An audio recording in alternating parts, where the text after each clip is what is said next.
There is a kind of interaction that stays with you past when it should. Not a fight, not a clear offense, something quieter than either of those. A conversation in which someone's response to your good news carried a quality you could not quite name. A moment in which someone asked a question that had a strange edge to it, polite in form but pointed in direction. A silence where warmth should have been and was not. You filed it away. You told yourself you were reading too much into it. And then, lying here in the quiet of late night with nothing else pressing, you noticed that you had been turning it over. The interaction had stayed with you in the specific way that things stay with us when they have not quite resolved. Not with urgency, not with distress, but with the low, persistent quality of something unfinished. The word for what you may have been sensing is jealousy. Not the dramatic kind, not the kind that announces itself through confrontation or open hostility or anything that you could have named clearly in the moment. The quiet kind. The kind that moves through ordinary social life in forms so everyday that the people displaying it often do not know they are displaying it. The kind that leaves a residue in the room after the conversation has ended, without anyone being able to say precisely what produced it. Arthur Schopenhauer knew this kind. He wrote about it in the language of a person who had spent years feeling it himself before he understood what it was. What he eventually understood was something more useful than a guide for identifying difficult people. It was a map of a feature of the human mind, a feature present in his own mind. He was clear about that most people would prefer to leave unexamined, because examining it requires honesty that is not entirely comfortable. Tonight, we trace that map. From the will, the force Schopenhauer identified as the engine of all human striving, including the striving of envy, through the 5 patterns by which jealousy reveals itself in ordinary behavior, through the question of what any of this has to do with you and what you are carrying tonight, and all the way to what a person can actually do with the recognition once they have it. Let the body settle where it rests. Feel the surface beneath you. Let your jaw release. Nothing is required of you for the next 3 hours. No problem to solve before morning. No decision that cannot wait until your eyes open again. Only ideas to follow, slowly, at the pace of the breath, toward the edge of sleep. We begin in Frankfurt, in the last decade of a philosopher's life, on an afternoon when he was finally receiving something he had waited for longer than almost anyone should have had to wait. The specific timing of this feeling, that it arrives at night, in the dark, when nothing else is pressing, is not incidental. It is the nature of certain kinds of social discomfort that they cannot be fully examined in the moment. In the moment, there is the social performance to maintain, the conversation to continue, the other demands of the hour. The discomfort gets noted and filed, and then, when the day has quieted, it resurfaces, not with urgency, with the quiet persistence of something that has not yet been named. Naming is what tonight offers. Not resolution exactly. Some of what we carry from other people's feelings does not fully resolve, only becomes more clearly understood. But clarity is worth a great deal. Clarity changes the relationship between you and what you are carrying. It makes the weight more identifiable and therefore more able to be set down. By the end of the next 3 hours, the interaction you have been turning over will be legible in a new way. Not because the other person will have changed, because you will have a more accurate account of what was actually happening in the room. Chapter 2. The Man Who Understood Envy from the Inside. Frankfurt, Germany, 1855. The afternoon light comes long and horizontal through the windows of the apartment on Schöne Aussicht, the beautiful view, a promenade above the River Main, where the philosopher Arthur Schopenhauer has lived for more than 20 years. He is 67 years old. He takes his walk each afternoon with a deliberateness that belongs to a man who has outlasted something that once seemed likely to outlast him. His poodle walks beside him. The philosopher is, finally, known. The knowing came late, and he was old enough to receive it differently than he would have received it as a young man. His masterwork, The World as Will and Representation, was published in 1818. For nearly 30 years after its publication, it received almost no sustained critical attention. He watched during those decades as other philosophers, Hegel above all others, filled the lecture halls, attracted the students, dominated the conversation, received the honors he believed with a certainty that was not comfortable to be near, should have been his. Now, in the mid-1850s, the students are coming to him. They arrive in Frankfurt, having read his essays and his collected aphorisms, wanting to sit at the regular table in the Englischer Hof restaurant and observe the man who had, as they saw it, been right all along. Visitors describe a man who received their attention with something that was not quite warmth in the usual social sense, but was real, a settled quality, an ease that had not been there in the years of waiting. What makes Schopenhauer the right philosopher for tonight, right for a question about jealousy specifically, is not that he understood the mechanism from observation alone. Many thoughtful people have observed envy from the outside. What gives his account its particular precision is that he understood it from the inside, with the specific knowledge of a person who had spent years in the grip of the very thing he was describing, and who had the philosophical tools to watch himself clearly enough to eventually understand what he had been feeling. For decades, he had carried the will's suffering at the sight of another philosopher's recognition. He had written about the structure of jealousy with the precision that only comes from having been lost inside the territory the mechanism produces. The map of envy was drawn by a man who had been genuinely envious. This combination, the experience and the map, the feeling and the framework, is what tonight is built from. The poodle's name in these last years was Butz. Before Butz, there had been Atma, and before Atma, others. His neighbors in the building had referred to one of the earlier poodles as young Schopenhauer, which he found sufficiently close to amusing that it appears in more than one account of the Frankfurt years. He preferred the dog's company to most human company, for a reason his philosophy made clear.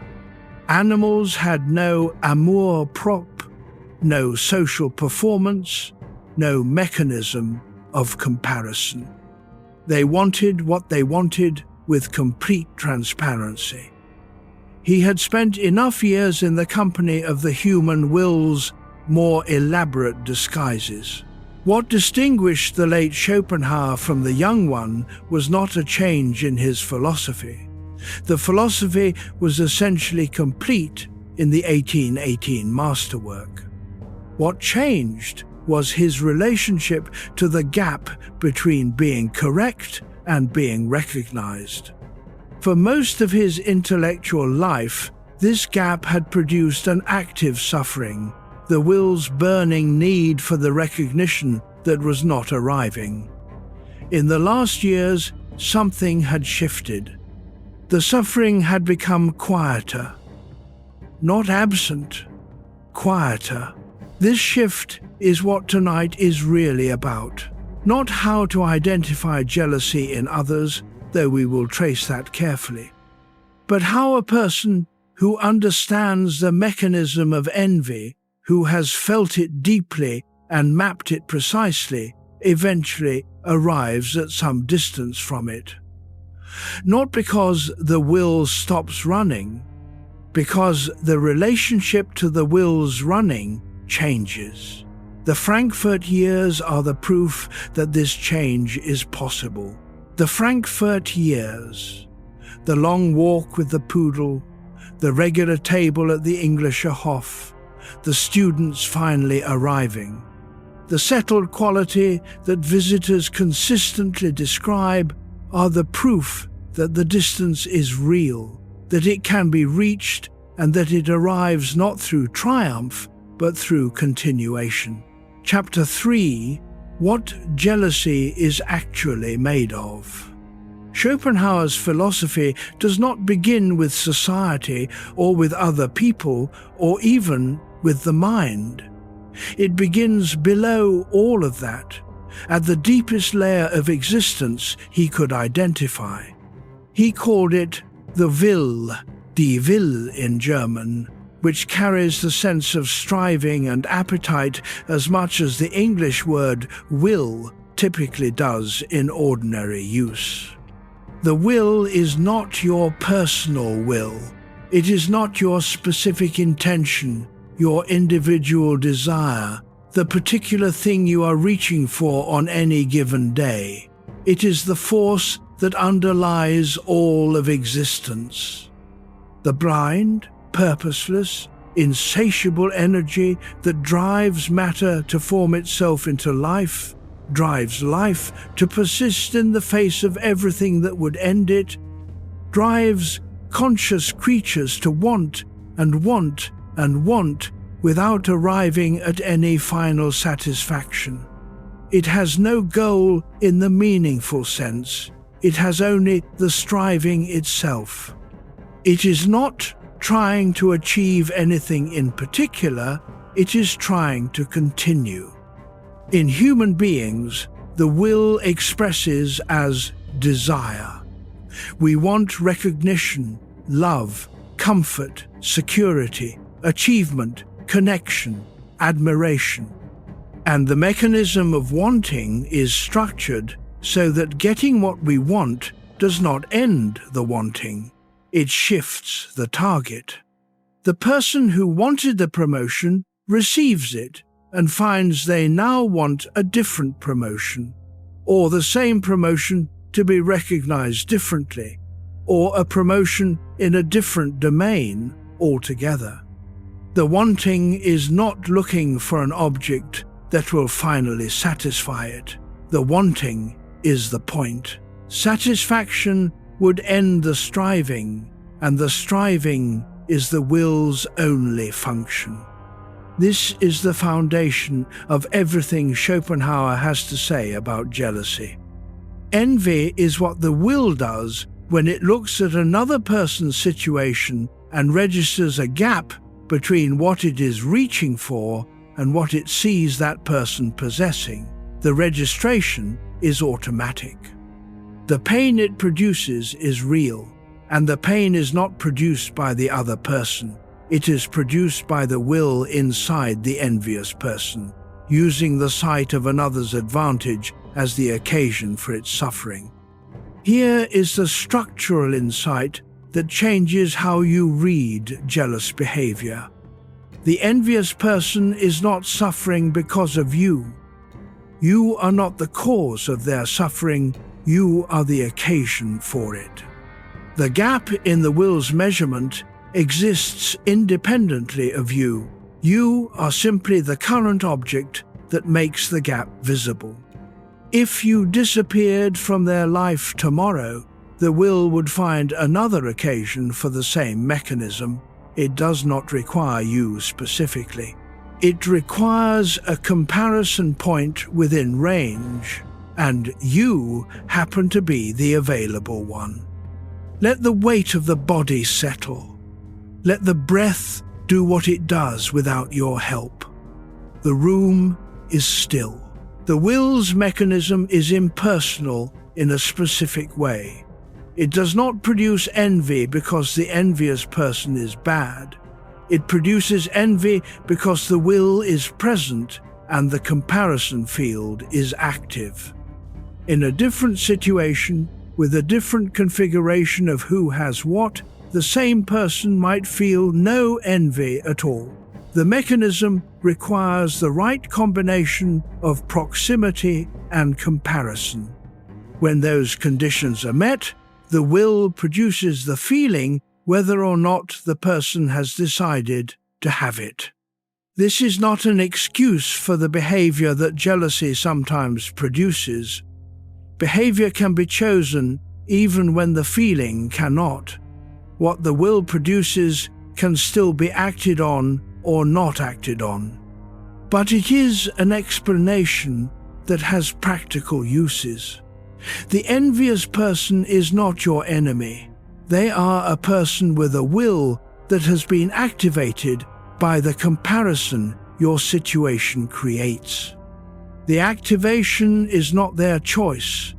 What they do with the activation is understanding the will as the engine changes the emotional register of what you are dealing with.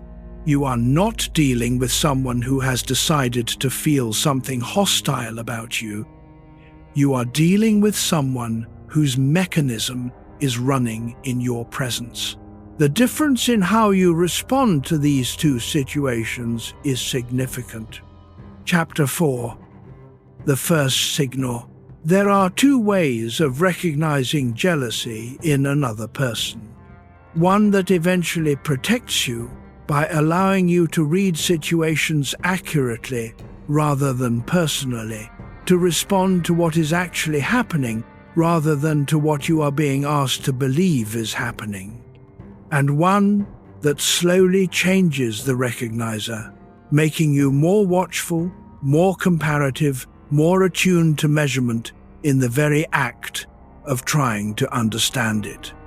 By the end of tonight, you will understand what distinguishes the two ways from each other, and why that distinction matters more than the recognition itself. But the recognition is still worth developing, and the first signal that jealousy is present is specific enough to be useful. It is a quality in the questions the jealous person asks. Jealousy produces a characteristic kind of question, one that appears curious on its surface, but is doing something different underneath. It is not looking for information, it is looking for defects. It is testing the object of envy for limitations, qualifications, or weaknesses that can reduce the significance of the thing being envied. The question arrives with the social form of interest. Its actual function is to install a doubt that makes the success more manageable. You have probably encountered these questions, but is it really as good as everyone says? The form is an inquiry. The function is a finding. The person asking is not genuinely uncertain about whether it is good. They are placing a qualification that allows them to receive your news without fully absorbing the weight of it. Or, how did you manage to get that? Asked in a particular tone, that implies the success had more to do with luck or with connection than with anything about you specifically.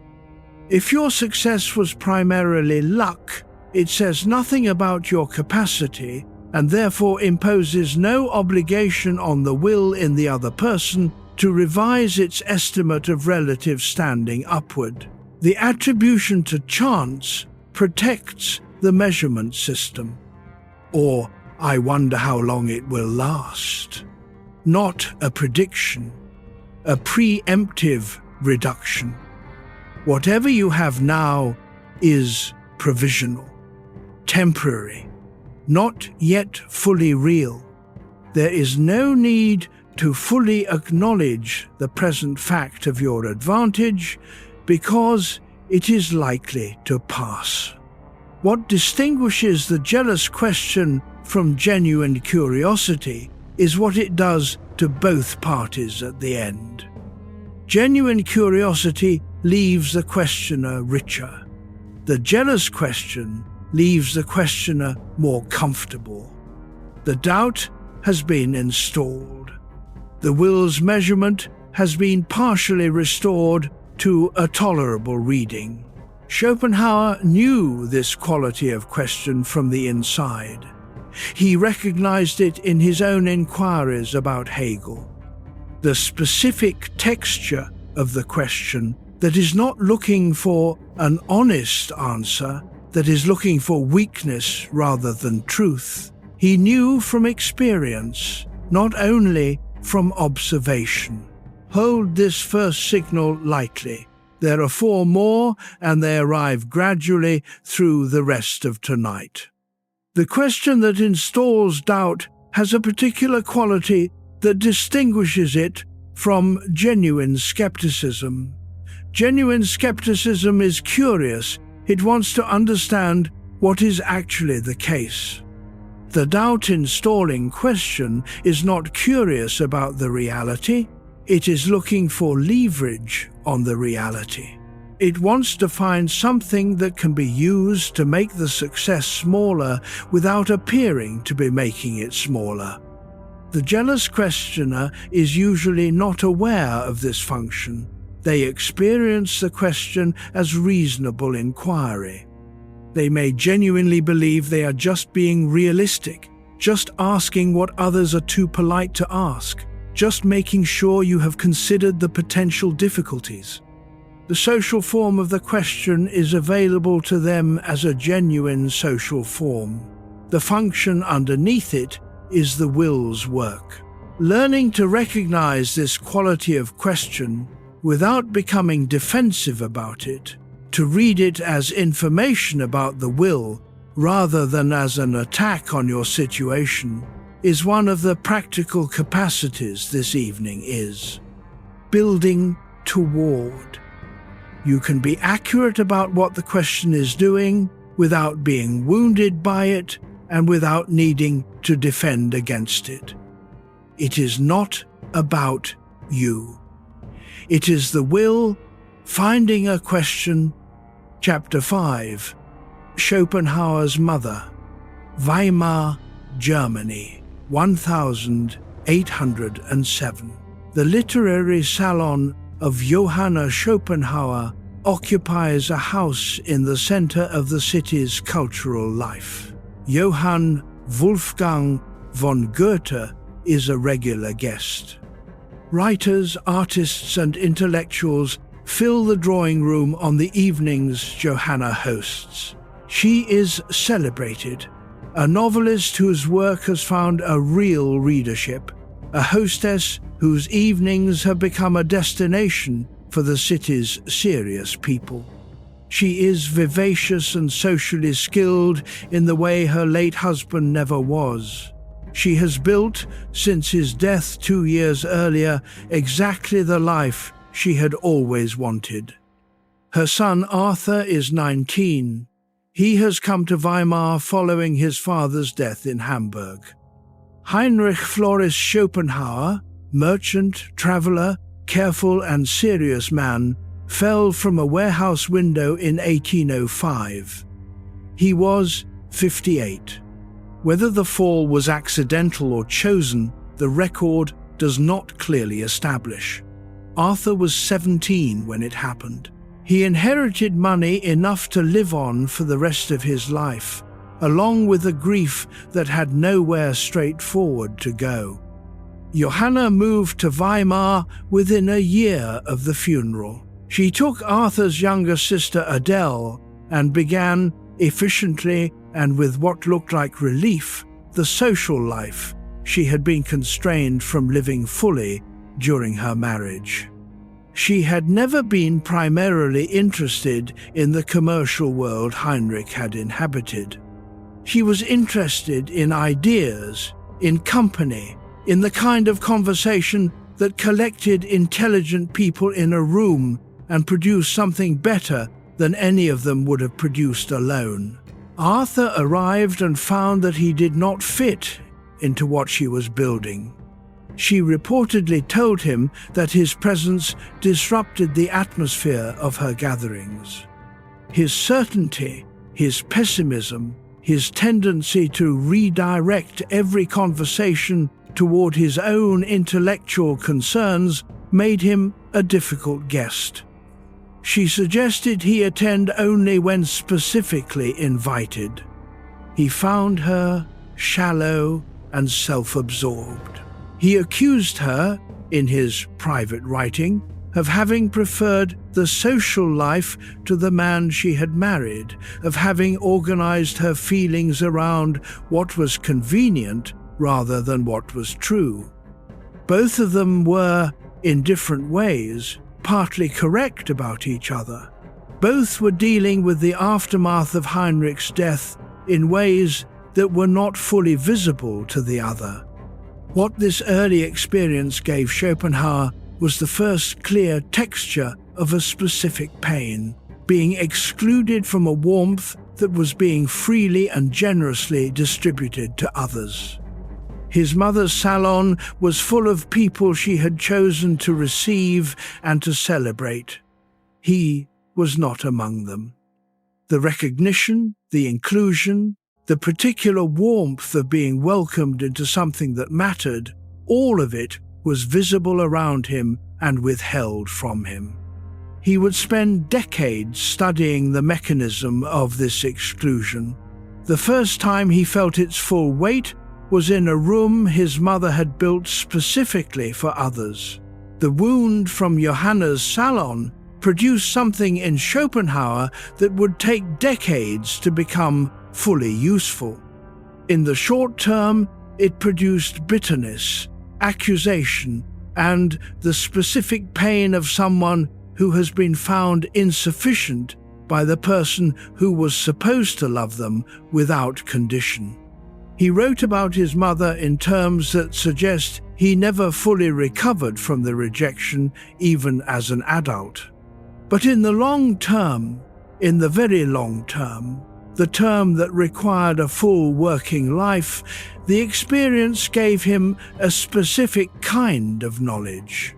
He knew from the inside what it felt like to be present at a celebration from which you were excluded.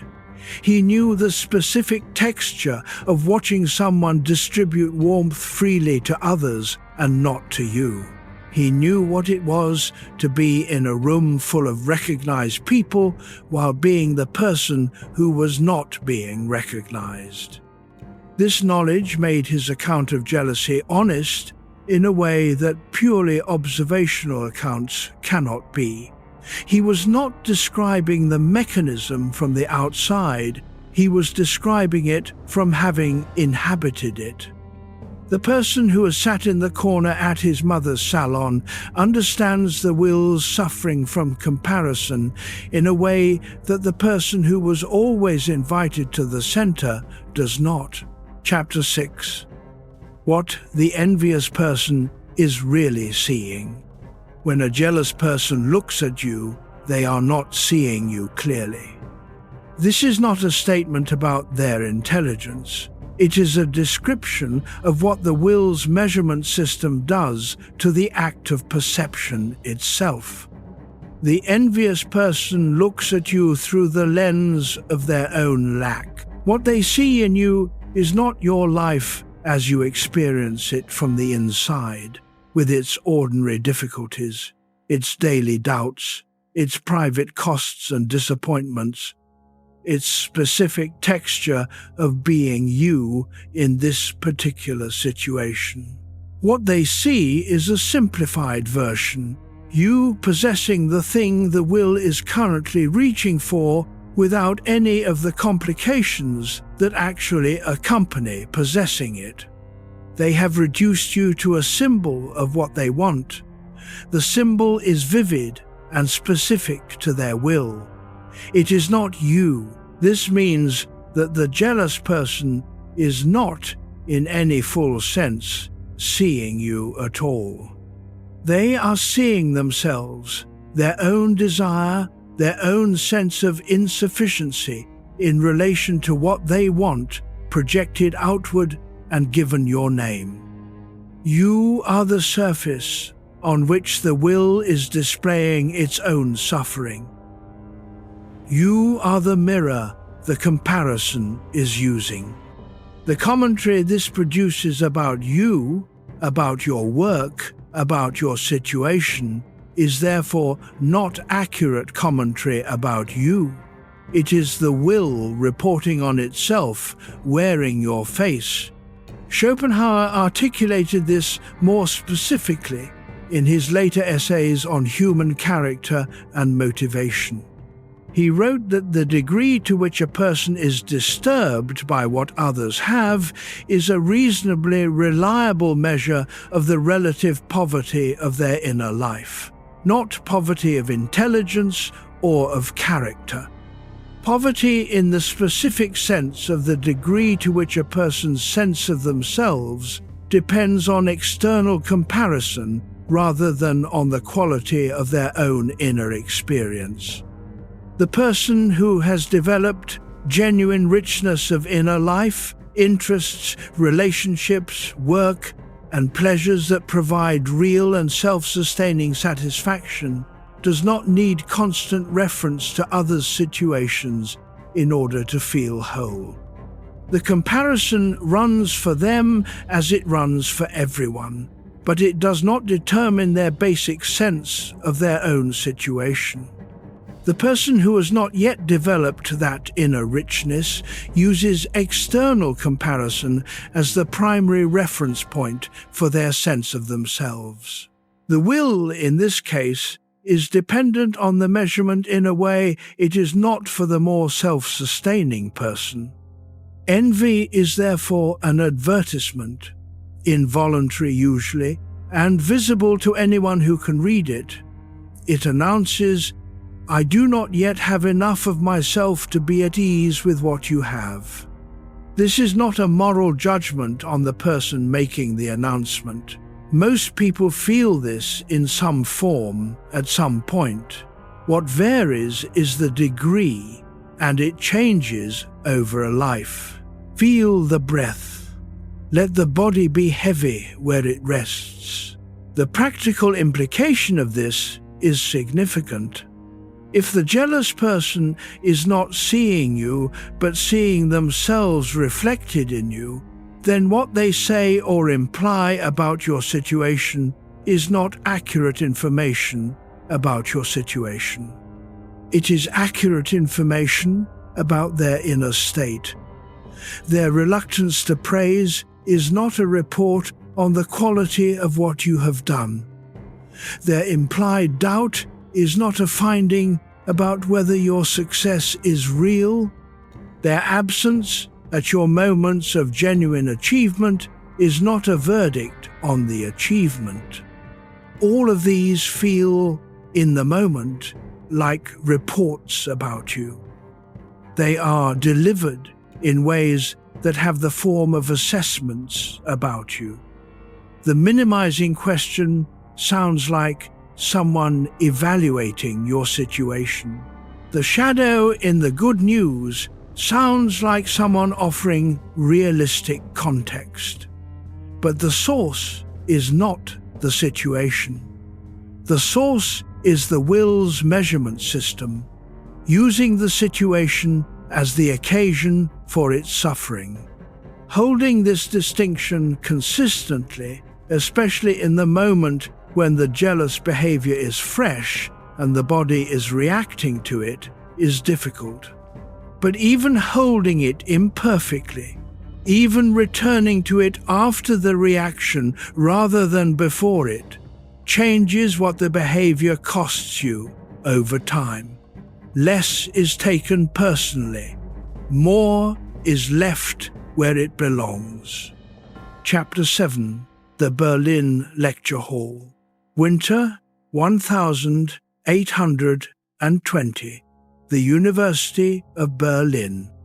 The lecture halls sit in the old city, cold in the early mornings, filling each day with students who have come to the capital for an education in the ideas that are shaping what the century is becoming. Arthur Schopenhauer is 32 years old. His masterwork, The World as Will and Representation, was published 2 years earlier, in 1818, by F.A. Brockhaus in Leipzig. It had been received with almost no sustained critical attention. He was not, for this reason, less confident. He had always been confident with the particular quality of a person who has done something they are certain is correct and who is waiting with increasingly thin patience for the world to recognize it. Georg Wilhelm Friedrich Hegel occupies at this moment the central position in German philosophy. His lectures at the University of Berlin attract hundreds of students. His influence extends beyond philosophy into theology, history, and political theory.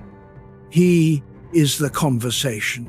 Schopenhauer had read him and found the work fundamentally wrong, worse than wrong, pretentious. The certainty in which he held his own philosophy produced a corresponding certainty about the inadequacy of Hegel's. Schopenhauer schedules his own lectures for the same hour as Hegel's. He does this not from strategy. He does it from a conviction that students who have the genuine option to hear the correct account of existence and the incorrect account will, when confronted directly with the choice, choose correctly. The will in him, wearing the costume of philosophical confidence, is certain it will be chosen. 5 students enrolled in Schopenhauer's course. Then the enrollment fell to 3. The course was discontinued for lack of interest. He never lectured at a university again. Something happened in the empty hall that winter that had to work its way through years of bitterness before it could become anything useful. The understanding that arrived eventually was something like this. The will had used him. The certainty he felt about his own importance, the need to be recognized that had driven the decision to schedule against Hegel, the expectation that correctness would be immediately obvious, these were not the actions of a man who had understood and quieted the will. They were the will itself, wearing the face of philosophical seriousness. He spent a long time not admitting this. We will return to this room before the night is over. The empty hall contains something that takes the full length of a life to understand. The specific decision to schedule against Hegel was not the first evidence of the will's operation in the young Schopenhauer.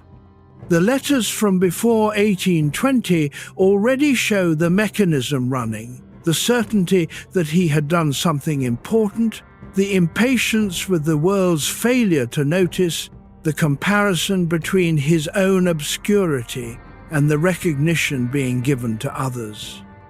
The Berlin lecture schedule was only the moment when the will, wearing the face of confidence, made itself visible enough to be held in the light.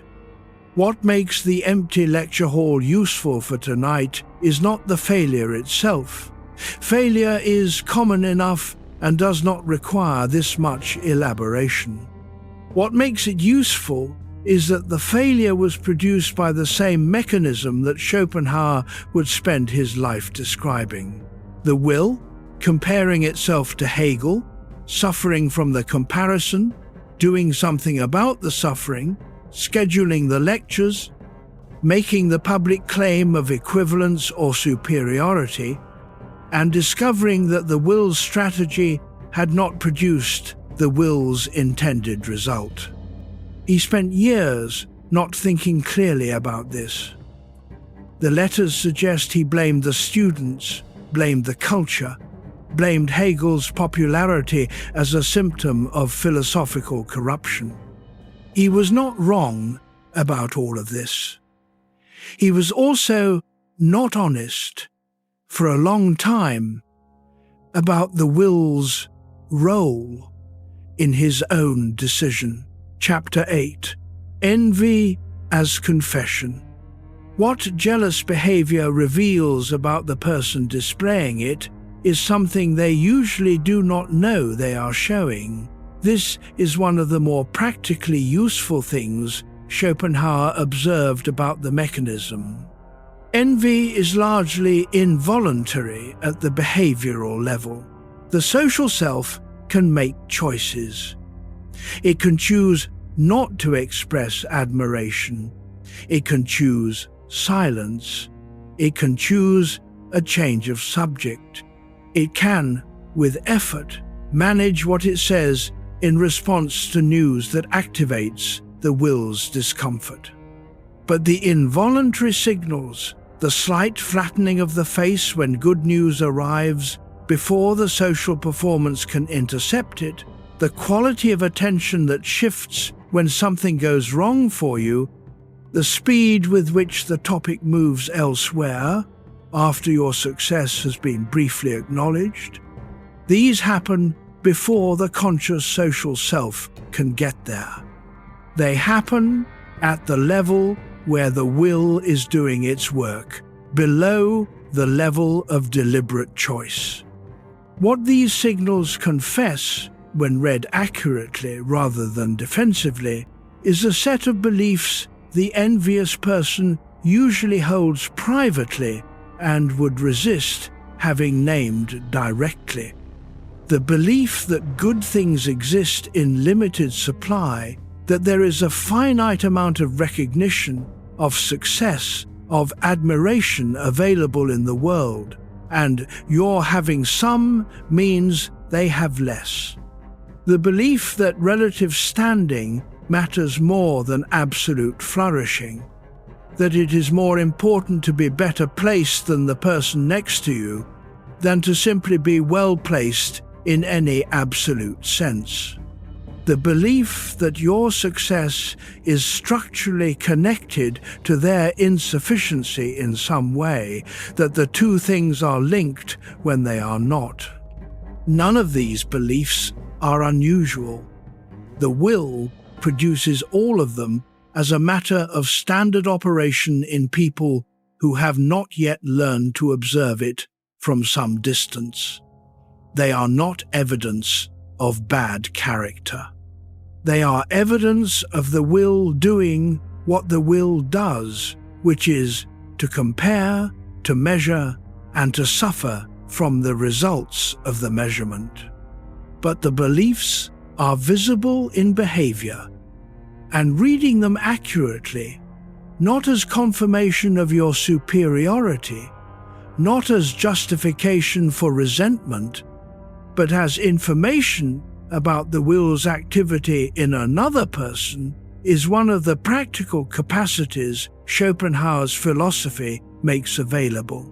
The jealous question, the strange quality of presence when things go wrong for you, the absence at your moments of genuine success. All of these are confessions of a suffering the person displaying them is usually not consciously aware of. They are suffering from the will's comparison. They did not choose this suffering. They are working with the will that is in them. The confession is involuntary. Reading it accurately is not cruelty, it is clarity. The involuntary nature of the jealous signal is what makes it useful for reading accurately and what makes it important not to use as a weapon. Because it is involuntary, it is not under the person's control. They did not decide to show you the will's operation. It surfaced before they could manage it. Using this involuntary revelation as a weapon, confronting the person with what they do not know they are showing, or holding it as a permanent judgment of their character, is a response that does not fit the nature of what you are reading. You are reading an involuntary signal of suffering. The appropriate response to a signal of suffering is not the same as the appropriate response to a deliberate attack. The appropriate response to the jealous signal is to read it accurately and to adjust your own relationship to the situation accordingly. Not to confront, not to use as ammunition, not to add to a ledger. Schopenhauer understood this specifically. His account of envy is notably free of the moralistic contempt that often accompanies discussions of jealousy. He did not write about envious people as lesser people. He wrote about people in the grip of a mechanism that he himself had been in the grip of. The compassion this produced in his philosophical account is not sentimental, it is earned. Chapter 9, Aristotle. And the first definition, if your mind has been drifting, come back gently now. There is no rush. Let the breath find its pace. Athens, approximately 350 BCE. Aristotle is working on the collection of texts we now call the Rhetoric, his systematic account of how argument and emotion operate together in the life of a community that governs itself through speech and persuasion.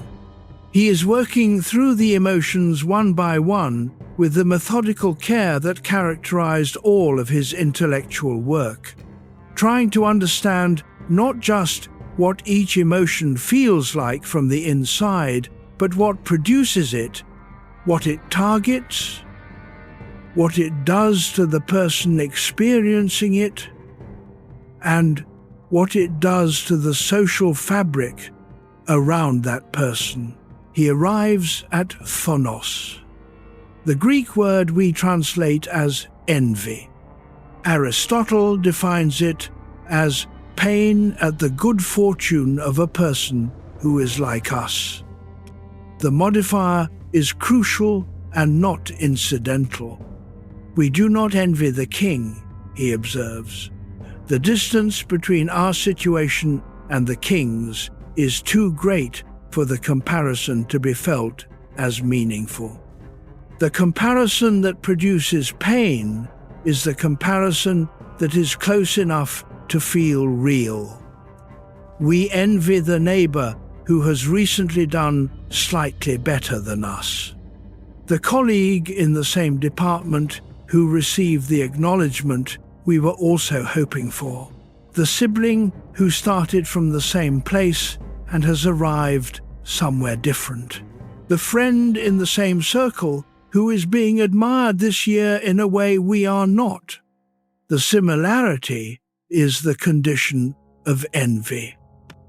Envy operates across small distances.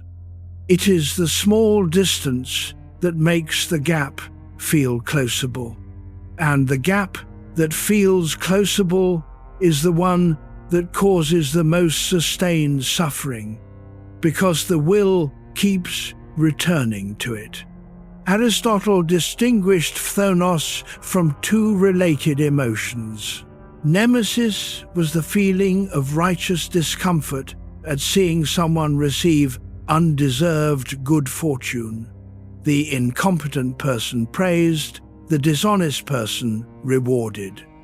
Aristotle thought nemesis could be a reasonable response to an injustice. He thought thonos was not reasonable. It is pain at deserved good fortune. Pain at someone receiving what they actually earned. Pain that has no justice to point to. He also distinguished thonos from zelos, emulation. Both emulation and envy arise when we see someone else has something we want.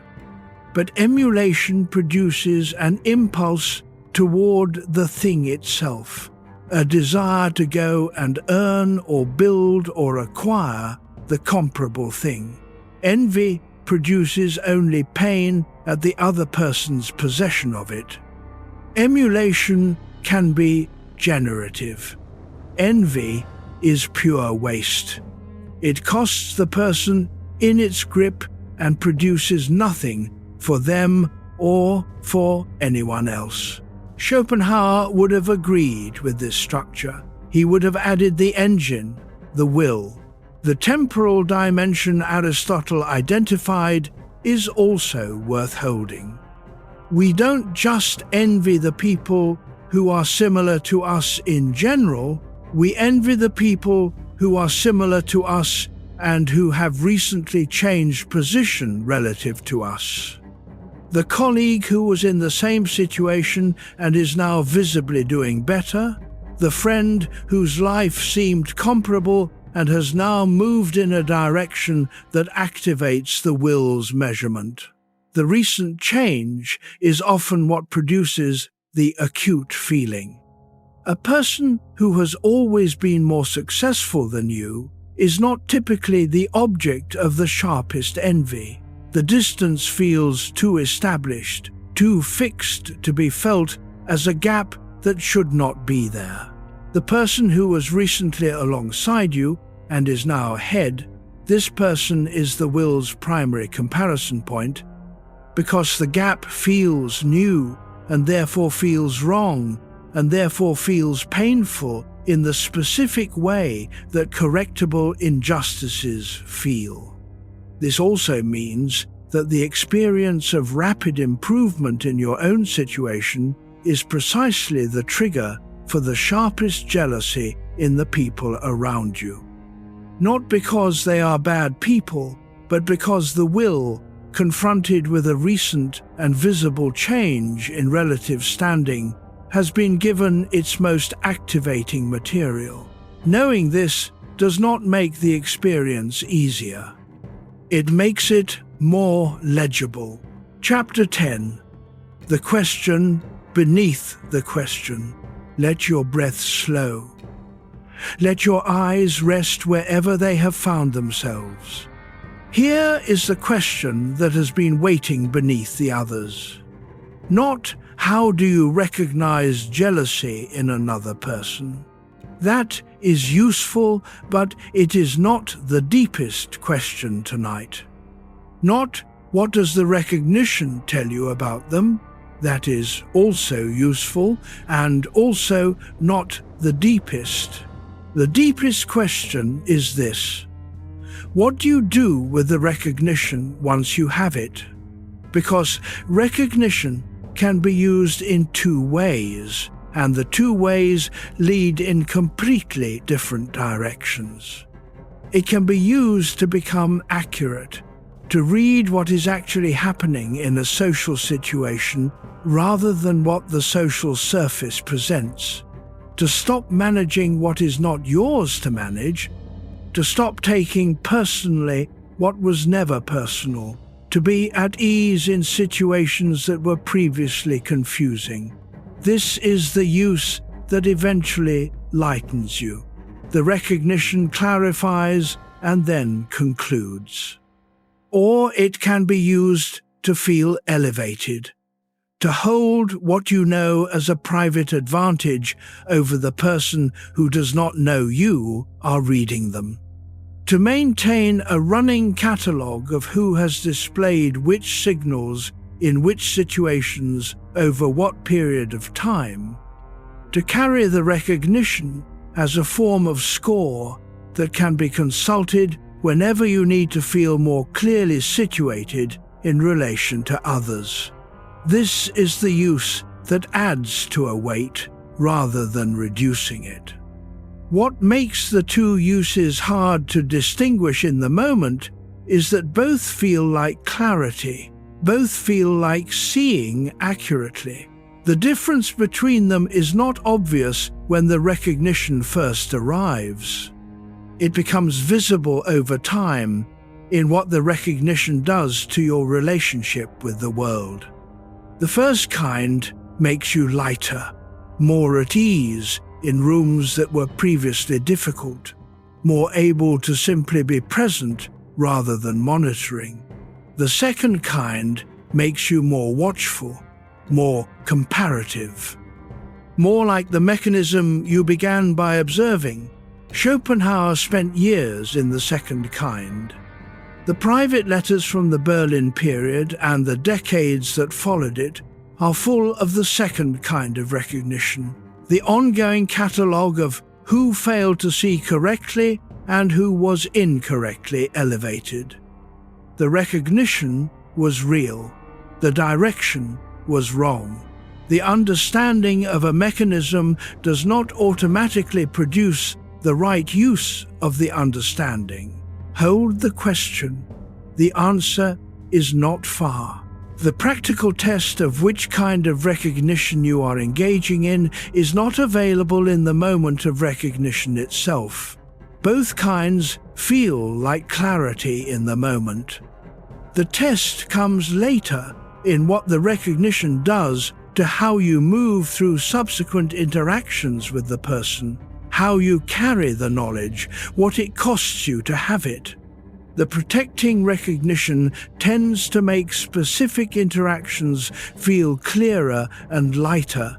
You understand what is actually happening in a moment where previously you would have been confused or wounded, and you can respond to what is real rather than to what is performed.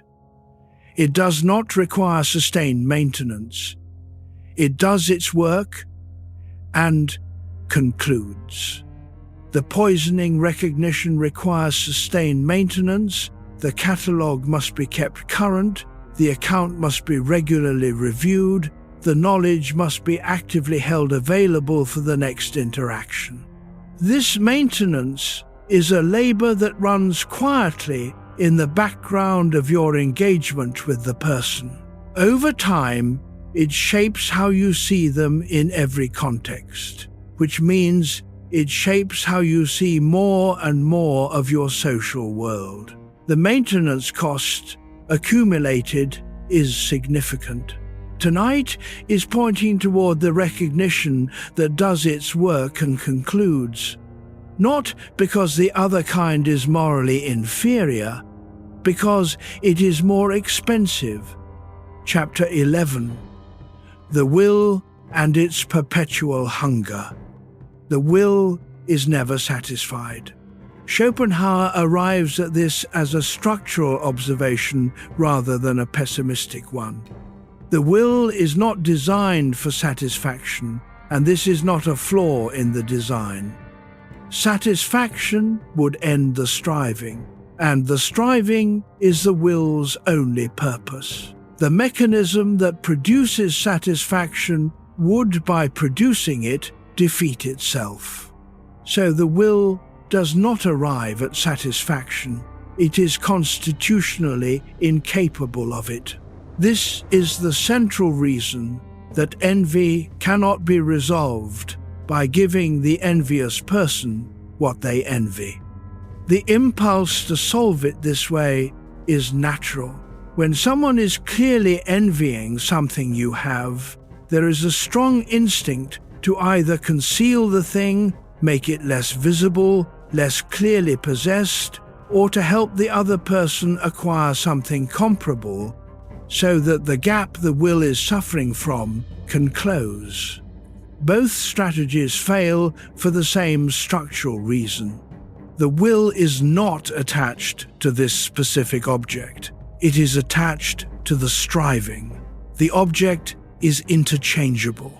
Getting the object would shift the striving to a new object, not end it. The envious colleague who received exactly the promotion they were jealous of would not, by receiving it, stop being envious. The will would recalibrate. The comparison field would expand to include new reference points. The new promotion would be compared to a higher one. The salary would be compared to a larger salary. The recognition would be compared to greater recognition. The will does not become satisfied, it becomes recalibrated, and then it begins again. Schopenhauer used this understanding to arrive at what he considered the only genuine response to envy, not in others, but in oneself. The only way to substantially reduce the suffering the will produces through comparison is to reduce the degree to which comparison serves as your primary source of orientation. Not to get more, not to get less. To step back from the measurement system as the primary reference point for your sense of your own situation. This is easier to describe than to practice. The will resists stepping back from comparison because comparison is its medium. When you try to step back, the will experiences something that feels like loss, like the removal of a reference point it uses to navigate. Learning to observe the measurement starting and to name it as a will event rather than as a fact about the world is, for Schopenhauer, the practice of decades.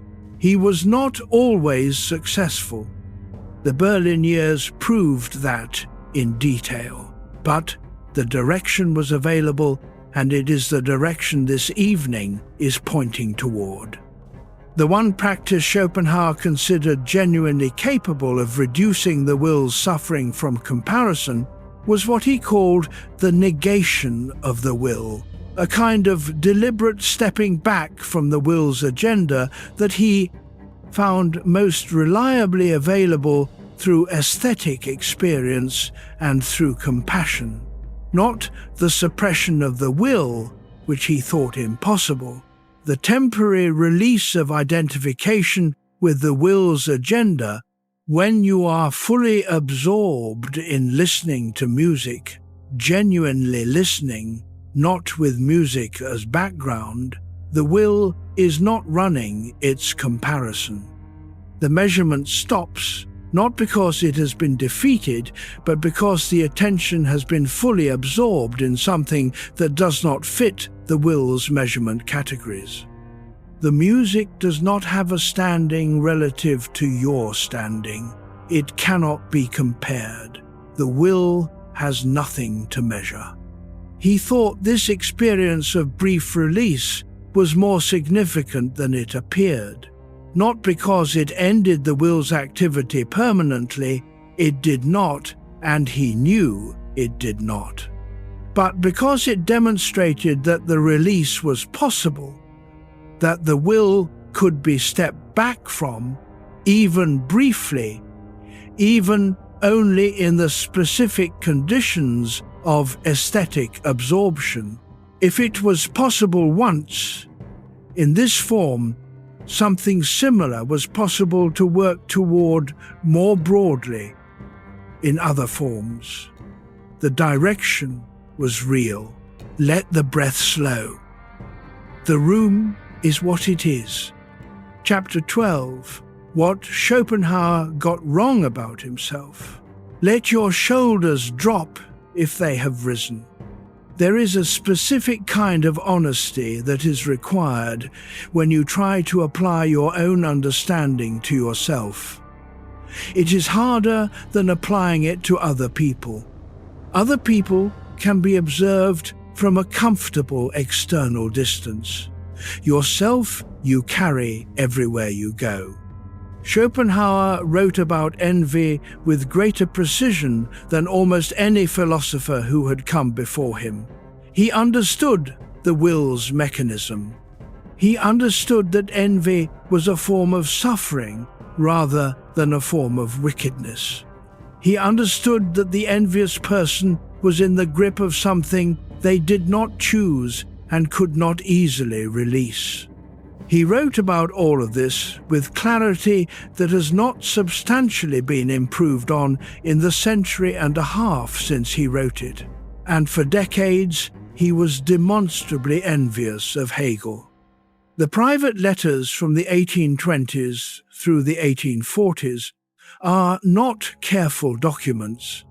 They are the letters of a man in the grip of the mechanism he was simultaneously describing with such philosophical precision. He calls Hegel a charlatan. He calls him a windbag and a mystifier and a corrupter of German philosophical culture. He writes about the German academic establishment as if its primary defining characteristic is its sustained failure to recognize the correct philosopher when one is available. Some of the specific critique of Hegel is philosophically defensible. Hegel is genuinely difficult, and Schopenhauer's objections are not without merit. But the proportion of the energy is not philosophical. The sustained, decades-long return to repeatedly quality of the attention Schopenhauer directed at Hegel's deficiencies is not the energy of a philosopher making a considered point. It is the energy of the will using the form of philosophical critique to manage pain that it cannot name more directly. Hegel had the audience. The will inside Schopenhauer wanted the audience. This is the simple account, and the simple account is largely accurate. Schopenhauer never fully resolved this. What the history of this rivalry shows is not that the philosopher of envy eventually overcame envy. He did not completely. What it shows is that understanding a mechanism and being free of that mechanism are different things. He understood what was happening with unusual clarity. He remained in its grip for a long time. The map was accurate. The navigator was still lost. This is worth holding tonight, not as a reason to dismiss the philosophy, as a reason to take the difficulty seriously. What is useful about Schopenhauer's failure to apply his own understanding to his own envy of Hegel is the honesty it demonstrates about the gap between philosophical clarity and lived freedom. He was as close to clarity about the mechanism as anyone has gotten. He was still in the mechanism's grip. The understanding did not produce automatic exemption. This is useful for anyone who has read or heard or arrived at an insight about their own patterns and then found themselves repeating the pattern anyway, who has understood something true about themselves and then watched themselves do the thing they understood they were doing. The gap between understanding and freedom is not a failure of the understanding. It is a fact about the nature of the will. Understanding is the beginning of distance. It is not the distance itself. Distance from the will's comparison comes through repeated practice, not through a single insight. The repeated experience of catching the mechanism in motion, naming it, and choosing not to follow it, this is what builds the distance. Schopenhauer built some of it eventually. The letters from the Frankfurt years show less of the Hegel fixation, more of the settled quality that his visitors described. The distance was real. It arrived late. It was still real. Chapter 13, The Second Signal. The second signal of jealousy is a specific quality in the response to your good news, not the absence of response. A response that arrives with something attached to it that should not be there. In a relationship where genuine warmth is present, good news produces a particular quality of opening. The other person's attention expands. The questions that follow are genuinely trying to understand what happened and what it means to you, not evaluating it, not qualifying it, not immediately moving past it to something more manageable. There is an ease in the exchange, a willingness to be fully present in the fact of your success without doing anything strategic with the fact. In a relationship where jealousy is present, good news produces something different, something that has most of the words warmth would use, but carries a quality underneath those words that is doing different work. The acknowledgement arrives with a shadow attached. The shadow is not always obvious. It often takes the form of the next thing said after the acknowledgement.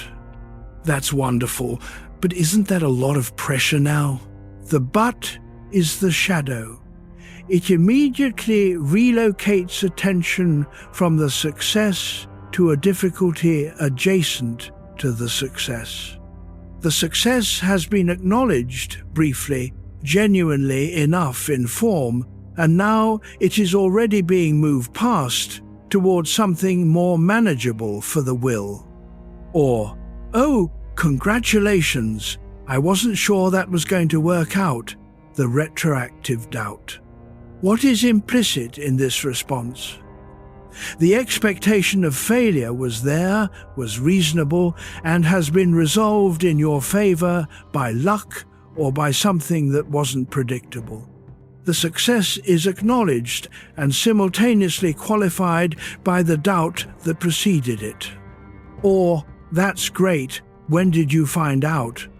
The response that immediately moves to the logistics rather than staying in the fact of the thing itself. Not cruelty. Not even awareness of what it is doing. The will moving towards safer ground as quickly as the social form allows. Schopenhauer observed that the will cannot celebrate without qualification, when the celebration would require fully accepting that another person possesses something the will wants. Unqualified celebration costs something the will is reluctant to pay. The qualification is the cost reduction. The acknowledgement pays the social price. The qualification manages the will's discomfort. This is the second signal, the response that arrives carrying its shadow. Schopenhauer observed something specific about this pattern of the shadow in the good news. It tends to produce the most damage in relationships that also contain genuine care. In a relationship that is entirely cold or hostile, the shadow in the good news is expected and can be managed. In a relationship that is mostly warm, mostly supportive, mostly genuine, the intermittent shadow is harder to read because it contrasts with the warmth that surrounds it. The person who is generally kind and occasionally shows the will's discomfort at your success creates a kind of confusion that is more costly than clear hostility. You cannot simply categorize them as someone to keep distance from. They are someone you care about, whose care for you is often real, who is also in the grip of a mechanism that occasionally surfaces in the specific form of the shadow in the good news. This is the most common form of jealousy in real relationships. Not the uniform resentment of someone who wishes you ill, but the intermittent surfacing of the will's comparison in someone who also genuinely cares about you. The two things coexist. Reading them accurately, recognizing the will's operation when it surfaces without generalizing it to the whole of the relationship, is one of the more practically demanding things tonight's understanding makes possible. Chapter 14, Russell on Envy. Bertrand Russell published The Conquest of Happiness in 1930.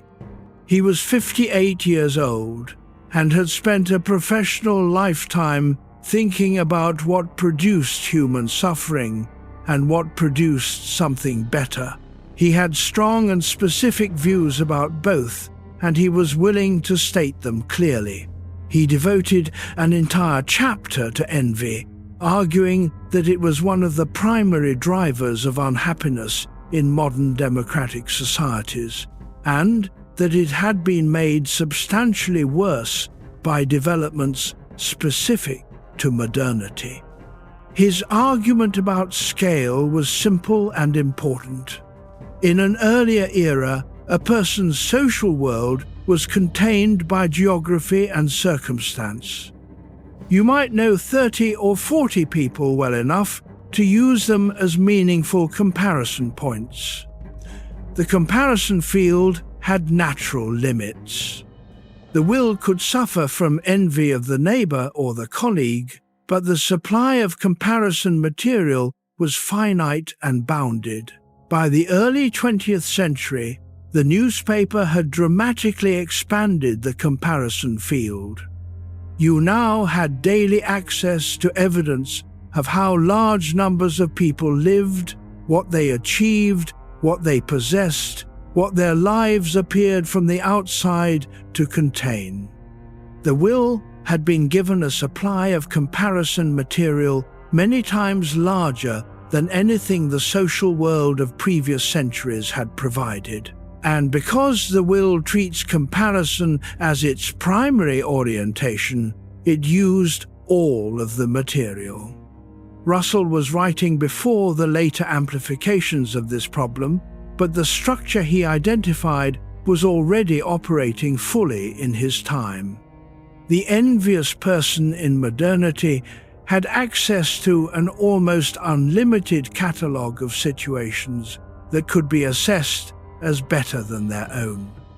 The will could run its comparison continuously rather than intermittently, and the sustained comparison produced a sustained low-level suffering that became one of the defining textures of modern unhappiness. His proposed cure was not suppression. He had no patience for the idea that emotion could be willed away by deciding not to feel it. His cure was a shift in the primary direction of attention. The envious person was oriented primarily outward, toward what others had, toward the gap between their situation and others' situations. The less envious person was oriented primarily inward, toward what their own life actually contained, not in a self-congratulatory way, but in the sense of having developed genuine interests and pleasures and relationships that provided real satisfaction independent of comparison. Schopenhauer would have recognized this as a description of partially quieting the will, possible, impermanent, worth the sustained effort. Russell's insight about the expansion of the comparison field was ahead of its time in a specific way. He was describing, in 1930, a structural change in the conditions of envy that would continue to intensify throughout the rest of the 20th century and into the 21st. The mechanisms he identified, the expansion of what is visible about others' lives, the consequent expansion of the will's comparison field, have only become more pronounced and more constant since he wrote. The person lying awake tonight in a modern bedroom has access to evidence of other people's lives at a scale and immediacy that would have been literally unimaginable to anyone Schopenhauer or Aristotle wrote about. The will, given this supply of comparison material, uses all of it, not deliberately, not maliciously, but automatically, because comparison is what the will does when material is available. This does not mean that the solution Russell pointed toward, orienting attention toward the quality of your own life rather than toward the measurement of your life against others, is no longer available. It means the practice of it is harder. The comparison material is more constant. The effort required to return attention to what is actually present rather than to what others appear to have is greater. The direction is still the right one. The terrain is more demanding than it was in 1930. Chapter 15. Why recognition matters. If your mind has been elsewhere, come back gently. Let the breath bring you back. This is the chapter that determines what the rest of tonight is worth. There are two reasons people want to recognize jealousy in others. The reason doing the work determines what the recognition produces. The first reason is confirmation. The want to know that what you sensed was real, that you were not being oversensitive, not misreading, not unfair to someone who was actually trying. The confirmation feels like justice. It feels like the private perception receiving external validation. It can feel like clarity, and it can become, over time, a habit. Once you are looking for jealousy, you find it more readily. The category begins to expand. You notice it in interactions where it may not be present. The confirmed suspicion produces more suspicion, and the more you look for the mechanism, the more often you find it. The second reason is accuracy. The want to understand what is actually happening in a social situation so that you can respond to what is real rather than to what the social surface presents. To know when a difficult response is about you and when it is not. To know when someone's criticism is useful feedback and when it is the will's pain needing a target. To know when distance means something significant and when it means something else entirely. The first reason tends to make you more watchful over time. Watchfulness, sustained, is a form of suffering. It keeps the comparison active. You are now measuring how much more clearly you see, how much more honest you are about human motivation than the people around you. It turns recognition from a tool into a preoccupation. The second reason produces something different. Recognizing envy accurately in a specific interaction. Reading it clearly as the will's suffering rather than as information about your worth allows you to stop managing what is not yours to manage. You do not need to conceal what triggered the feeling. You do not need to diminish yourself to make the other person more comfortable. You do not need to respond to a report about you that was never a report about you. The accurate recognition releases you from the obligation to respond to something that is not at its root about you. Schopenhauer's philosophy points toward the second reason, not as a moral prescription, as a practical observation about what costs less. There is a simple version of the distinction between the two reasons for recognizing jealousy that is worth naming directly. The first reason, confirmation, is oriented toward the other person. It wants to know something true about them. The second reason, accuracy, is oriented toward your own situation. It wants to know something true about what is actually happening in the interaction so you can navigate it more clearly. The difference in orientation is the difference between recognition as a form of assessment of another person and recognition as a tool for your own navigation. When recognition is assessment, it tends to accumulate. You are building a case. When recognition is navigation, it tends to conclude you have found the information you needed and you can move.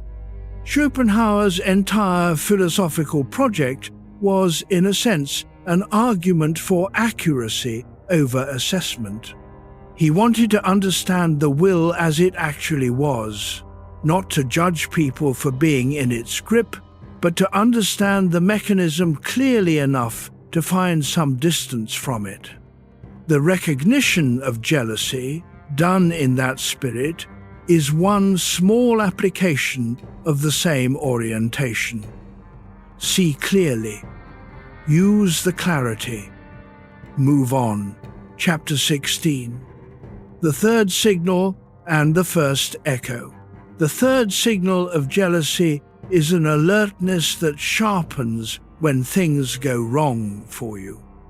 In a relationship where warmth is genuine and consistent, the news of difficulty arrives and is met with attention and care.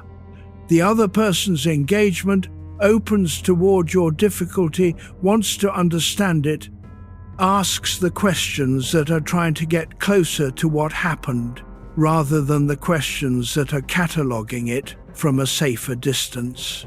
The consistency of presence across both your successes and your difficulties is the clearest signal of genuine warmth. In a relationship where jealousy is present, the quality of engagement has a directional quality. It responds differently depending on which way the situation is pointing. When you are succeeding and the success is clearly visible, the engagement tends to thin. The other person is there in form, but not entirely present in the fact of your success. We have already traced why. The will finds full presence in your advantage difficult to sustain. Without paying a cost, it resists. When you describe failure, something shifts. The attention sharpens. The questions come more readily. The conversation has a warmth in it that was not there during the success. The will in the other person is experiencing something it experiences as relief. The gap between your situation and theirs has narrowed or closed, and the comparison is less uncomfortable. The easing reads from the outside as engaged concern. It is not primarily concern. It is the will resting from its measurement. Most people who display this pattern are not aware of what is producing it. They experience the conversation about your failure as simply a good conversation, one where they felt more comfortable and more present. They do not experience it as relief at your difficulty. The mechanism runs below conscious awareness. Here is where the first open loop returns. The two kinds of recognizing jealousy. The recognition that catalogues these signals, that keeps a running account of who showed which pattern at which moment, is already doing to you what the will does to the jealous person. It is making you comparative, making you track, making you measure how clearly you see. It is keeping score with different numbers but the same mathematics. The recognition that frees you is a different thing. It names what is happening and then releases it. The pattern of sharpened alertness at your difficulty is one of the reasons that it can feel, in a relationship where jealousy is present, as though the other person is more present when you are struggling than when you are thriving. This feeling is accurate. They are more present. The will's discomfort has been temporarily reduced by the change in your situation, and the reduction of discomfort reads as increased warmth and availability. This can create a dynamic that is worth naming. The person who receives warmer support when struggling than when thriving may unconsciously organize their disclosures in a way that keeps the warmer support coming. They may lead with difficulties rather than with successes, emphasize struggles rather than achievements, frame things as harder than they are, because the harder framing produces a better quality of response. This is not a deliberate strategy. It is the body learning what produces warmth in this particular relationship and calibrating accordingly. But it is a form of the self-editing we discussed earlier, organizing your self-presentation around what the will in the other person can most comfortably receive. The solution is not to stop sharing difficulties. The solution is the clarity that allows you to recognize what is happening and to stop making the calibration unconsciously. Chapter 17. Epictetus and the Unenviable. Epictetus was born enslaved in the 1st century CE, in the city of Hierapolis in what is now Turkey. He was brought to Rome. He was freed sometime in early adulthood. When and through what circumstances is not recorded with certainty. He had a disability in one leg, which various accounts attribute to birth or to injury during his years of enslavement. He taught Stoic philosophy in Rome until the Emperor Domitian expelled philosophers from the city, and then in Nicopolis in northwestern Greece, where he founded a school and continued teaching until his death. He owned little by any material measure. Accounts describe a simple mat, minimal possessions, a life organized around the practice of philosophy rather than around the accumulation of anything the will would typically want. And yet, what he said was remembered carefully enough that his student Arian wrote it down, and those writings have survived 2,000 years, which is more than most things built from more substantial materials have managed. His relevance for tonight is a specific question he returned to repeatedly in his teaching. When a student would describe being troubled by what someone else thought of them, or by how they were being seen, or by the envy of a rival, Epictetus would ask, in various formulations, what exactly this was to them. What is it to you that someone else feels something about your situation? Their internal state, the will's comparison, the pain their jealousy produces? What does any of that change about the actual quality of your work, the depth of your relationships, the actual texture of your daily life? His answer was consistent. Nothing. The envy of another person and everything that envy produces in their behavior toward you sits in the category of what is not in your control. What other people feel about your situation is not available for you to determine. What is available to you is what you do with your own situation, regardless of what anyone feels about it. Men are disturbed not by the things that happen to them, but by the opinions about the things.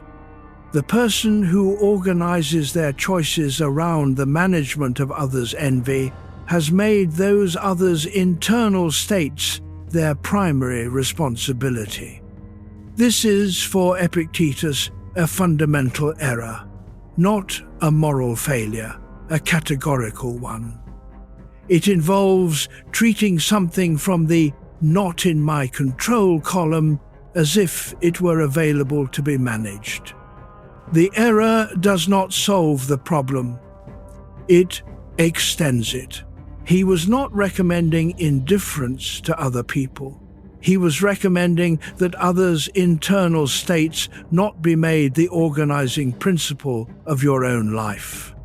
Epictetus's practice of the distinction between what is and is not in your control was not primarily a cognitive exercise, it was a physical one.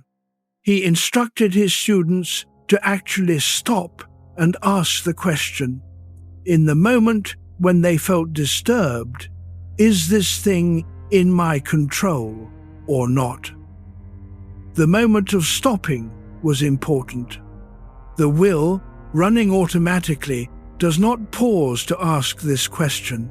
It runs toward whatever it is running toward. The pause was the practice. In the context of being envied, the question is, what is actually in my control here? Not what others feel about my situation, that is clearly not in my control. Not how they express that feeling in their behavior toward me, also not in my control. What is in my control? What I do with my own situation.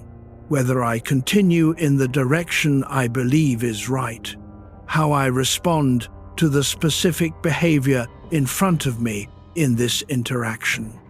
The person who can stop in the moment of the jealous question, or the absence, or the shadow in the good news, and ask themselves what is and is not in their control here, has achieved the pause that the will does not naturally take.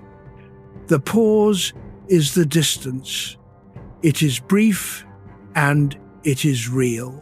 Chapter 18, Danzig, 1788.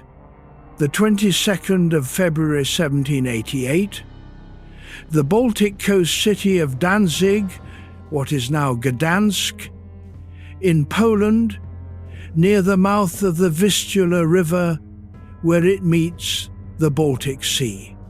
In a merchant household not far from the harbour, a boy is born to Heinrich Floris Schopenhauer and his wife Johanna.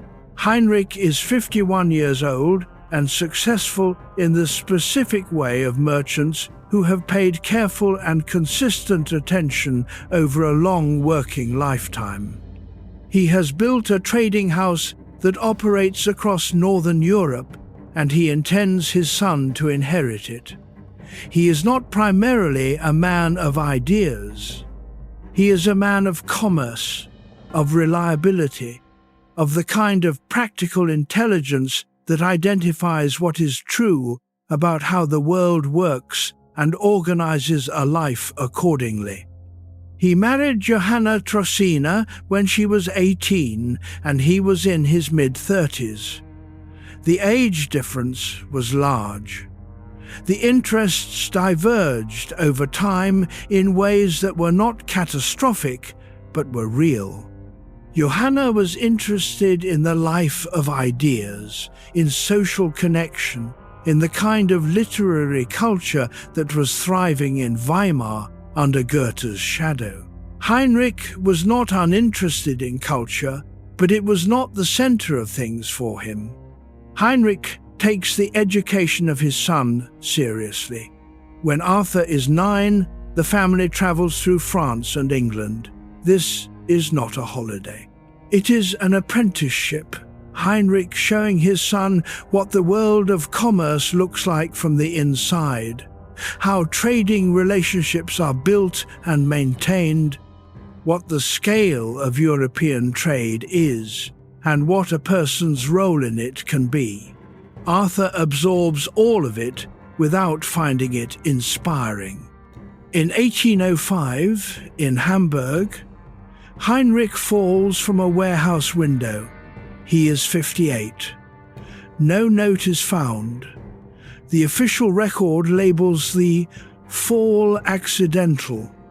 The possibility that it was not accidental is raised in various historical accounts without being resolved. Arthur is 17. He receives an inheritance that will provide economic independence for the rest of his life, and a grief that had no simple home.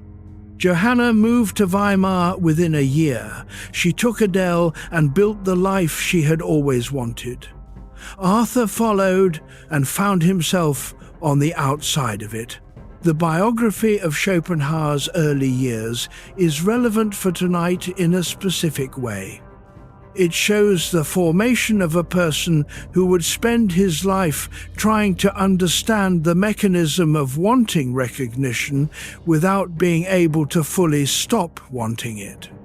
The father who wanted him to inherit the trading house rather than pursue philosophy was gone before the philosophical direction was fully established. The mother who had recognition to distribute and distributed it to others, not to him, set the specific texture of the wound early. He spent his adult life pursuing recognition for the philosophy and simultaneously building a philosophical account of why the pursuit of recognition is a form of suffering. Both of these were true simultaneously. He understood what he was doing and could not stop doing it. He could, however, describe it with unusual clarity. This is the specific kind of honesty that his biography makes available, the honesty of someone who mapped the territory they could not leave. Not a sage who had transcended the human condition and wrote about it from a comfortable distance. A man who was fully inside the human condition, who understood it with unusual precision, and who was trying with the understanding to find some room to breathe inside the mechanism. Chapter 19, The Fourth Signal. The fourth signal of jealousy is absence. It is the quietest of the five, and in sustained relationships, often the most revealing.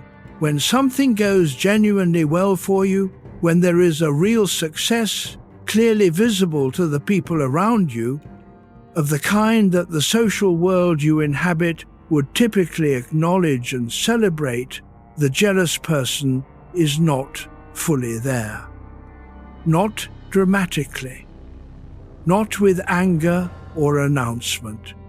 They simply become less available in a way that, if you were to chart it, would correlate with what is going well for you. The response to the good news takes longer than usual to arrive. When it arrives, it is brief and moves quickly to other topics. The coffee scheduled for next week gets rescheduled and then rescheduled again, always for a legitimate reason. The call or message sent in the period of your success goes unanswered a little longer than the timing of ordinary busyness would explain. They were consistently present in a certain way, and then something changed, and they became less present, and the timing of the change lines up with something having changed in your situation for the better. What this reveals is the specific cost that the full brightness of your genuine success imposes on the will inside them. The will finds it expensive to be fully present in the room where your advantage is clearly on display. Being fully present would require, for the duration of the encounter, accepting without qualification that you have something the will wants and that you have it in a way that requires no hedging. The measurement becomes too expensive to sustain in person. Absence is the path of least resistance. This is not premeditated. Most people who disappear during the periods of their friends' and colleagues' real successes do not experience themselves as avoiding anything. They experience busyness. They experience scheduling complexity. They experience a vague sense that this week is not the right week. They do not experience the will's calculation. The calculation happens below the level of deliberate choice. What makes this signal reliable as a signal is its directional quality. The person who shows up with consistent quality of presence, regardless of which way your situation is pointing, who can celebrate your genuine success with the same ease they bring to supporting your genuine difficulty, is operating from something other than the will's measurement system. The person whose presence varies in correlation with the direction of your situation is showing you the will at work, whether or not either of you would name it. The absence during your success has a corollary that is equally revealing: the return of presence during your recovery from a setback. If the absence tracks the success and the presence tracks the difficulty, you can observe this bidirectional quality over time. The person who was unavailable during your promotion returns when the promotion has complications. The person who disappeared during your period of recognized achievement reappears when something goes wrong. This bidirectional quality, absence during success, presence during difficulty, is not proof of bad character. It is the will's measurement system operating in both directions. The will is not calculating strategically. It is simply more comfortable in the presence of difficulty because difficulty levels the comparison, and more uncomfortable in the presence of success because success sharpens it. Knowing this does not make the experience of the absence pleasant. Knowing that the absence is structural rather than personal does not remove the fact of the absence, but it changes the meaning of it. The absence is not a verdict on your worth in the relationship. It is information about the will's current reading of the comparison field. You can hold it as the latter without having to feel it as the former. Chapter 20. La Rochefoucauld on Self-Love. François de la Rochefoucauld was a 17th century French nobleman who had the misfortune of being shot in the face at the Battle of Faubourg Saint-Antoine in 1652. The shot damaged his eyes and left him in poor health for some years afterward. He spent part of his recovery writing short, precisely observed notes about human motivation and social behavior, what he had noticed across a life in French court society, about what actually drove people to do and say what they did and said. In 1665, he published these notes as Maxims, a collection of aphorisms that became one of the foundational texts of French moral literature and are still in print today. His central observation was about amour propre, self-love. Not vanity in the superficial sense, though vanity is certainly one of its expressions. Something more structural and more pervasive. The fundamental orientation of the human self toward its own standing, reputation, and comparative assessment. La Rochefoucauld argued with a clarity that made him few friends among people who preferred comfortable illusions about their own motivations, that amour propre is the primary engine of most of what passes for more elevated motivation in social life. We love what flatters our sense of ourselves. We resist what diminishes it. The apparent exceptions generosity, loyalty, apparent sacrifice, he argued, tend, on close examination, to have amour propre somewhere in their machinery. He was not trying to produce despair about human nature, he was trying to be accurate about it, in the conviction that accuracy, however uncomfortable, was more useful than flattery. His observation most directly relevant for tonight. We forgive others more easily for the great wrongs they do us than for the small advantages they hold over us. This runs against what we might expect.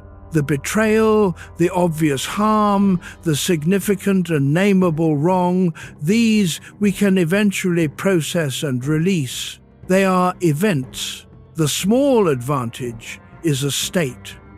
The colleague whose work is slightly more praised, the friend whose situation is slightly more admired in the shared social circle, this we find harder to let go of. The small advantage operates on the sense of standing continuously. It is the will's measurement system working at its finest grain, producing the finest grain of sustained suffering. Schopenhauer would have recognized this immediately. La Rochefoucauld named it in 1665 without the will's philosophical architecture. The observation is the same. La Rochefoucauld's insight about the small advantage that we forgive great wrongs more easily than small advantages is borne out by most people's experience of their own inner life, if they examine it honestly. The colleague who once said something genuinely harmful to you in a meeting and who you have mostly forgiven may be less of a source of daily low-level discomfort than the colleague who is consistently praised slightly more than you are. The harm was a single event. The praise is a constant state. The will does not respond primarily to the scale of the wrong. It responds to the persistence of the comparison. A single significant harm, once addressed or processed, becomes part of the past. An ongoing comparative disadvantage, no matter how small, keeps the will's measurement active in the present. The measurement never stops. The small advantage is always there, always active, always available to the will as a reference point for its suffering.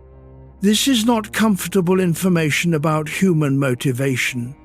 La Rochefoucauld was not trying to comfort, he was trying to be accurate. And the accuracy is useful. Knowing that the small persistent advantage is harder to bear than the large single wrong allows you to understand your own will's responses more clearly, which is the beginning of some distance from them. Chapter 21.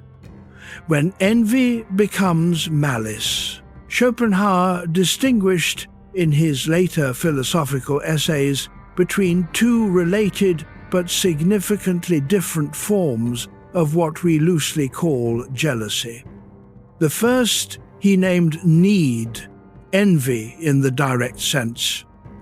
I see what you have. The will compares and finds a gap. The gap causes pain. The primary orientation of this form is toward the object. The will wants what you have. Most of what we have been discussing tonight falls in this category. The minimizing question, the shadow in the good news, the alertness at your failure, the absence during your success, these are the signals of need. The will is managing its suffering in your presence. It is not primarily trying to harm you. It is trying to manage its own measurement. The second form he called Missgunst, a German compound with no clean English equivalent, something between malice and spite, something darker than ordinary envy. Misgunst is not wishing you had what someone else has, it is wishing they did not have it. The orientation has shifted from acquisition to destruction. The will is no longer saying, "I want that." It is saying, "I want that to be gone." This is a significant difference. Need is at least connected to something real, a desire for something that has genuine value, that the will recognizes as worth having. Misgunst has severed this connection. It no longer wants anything for itself. It wants the diminishment of the other person as its primary and sufficient end. And because it wants diminishment, it will work toward diminishment by whatever means are available, through rumor, through persistent, subtle undermining, through the kind of quiet discrediting that leaves marks which are hard to name clearly when they are being made. Schopenhauer considered misgunst the more destructive form precisely because it has no positive content. Need at least retains a connection to something the will genuinely wants. Misgunst has released this.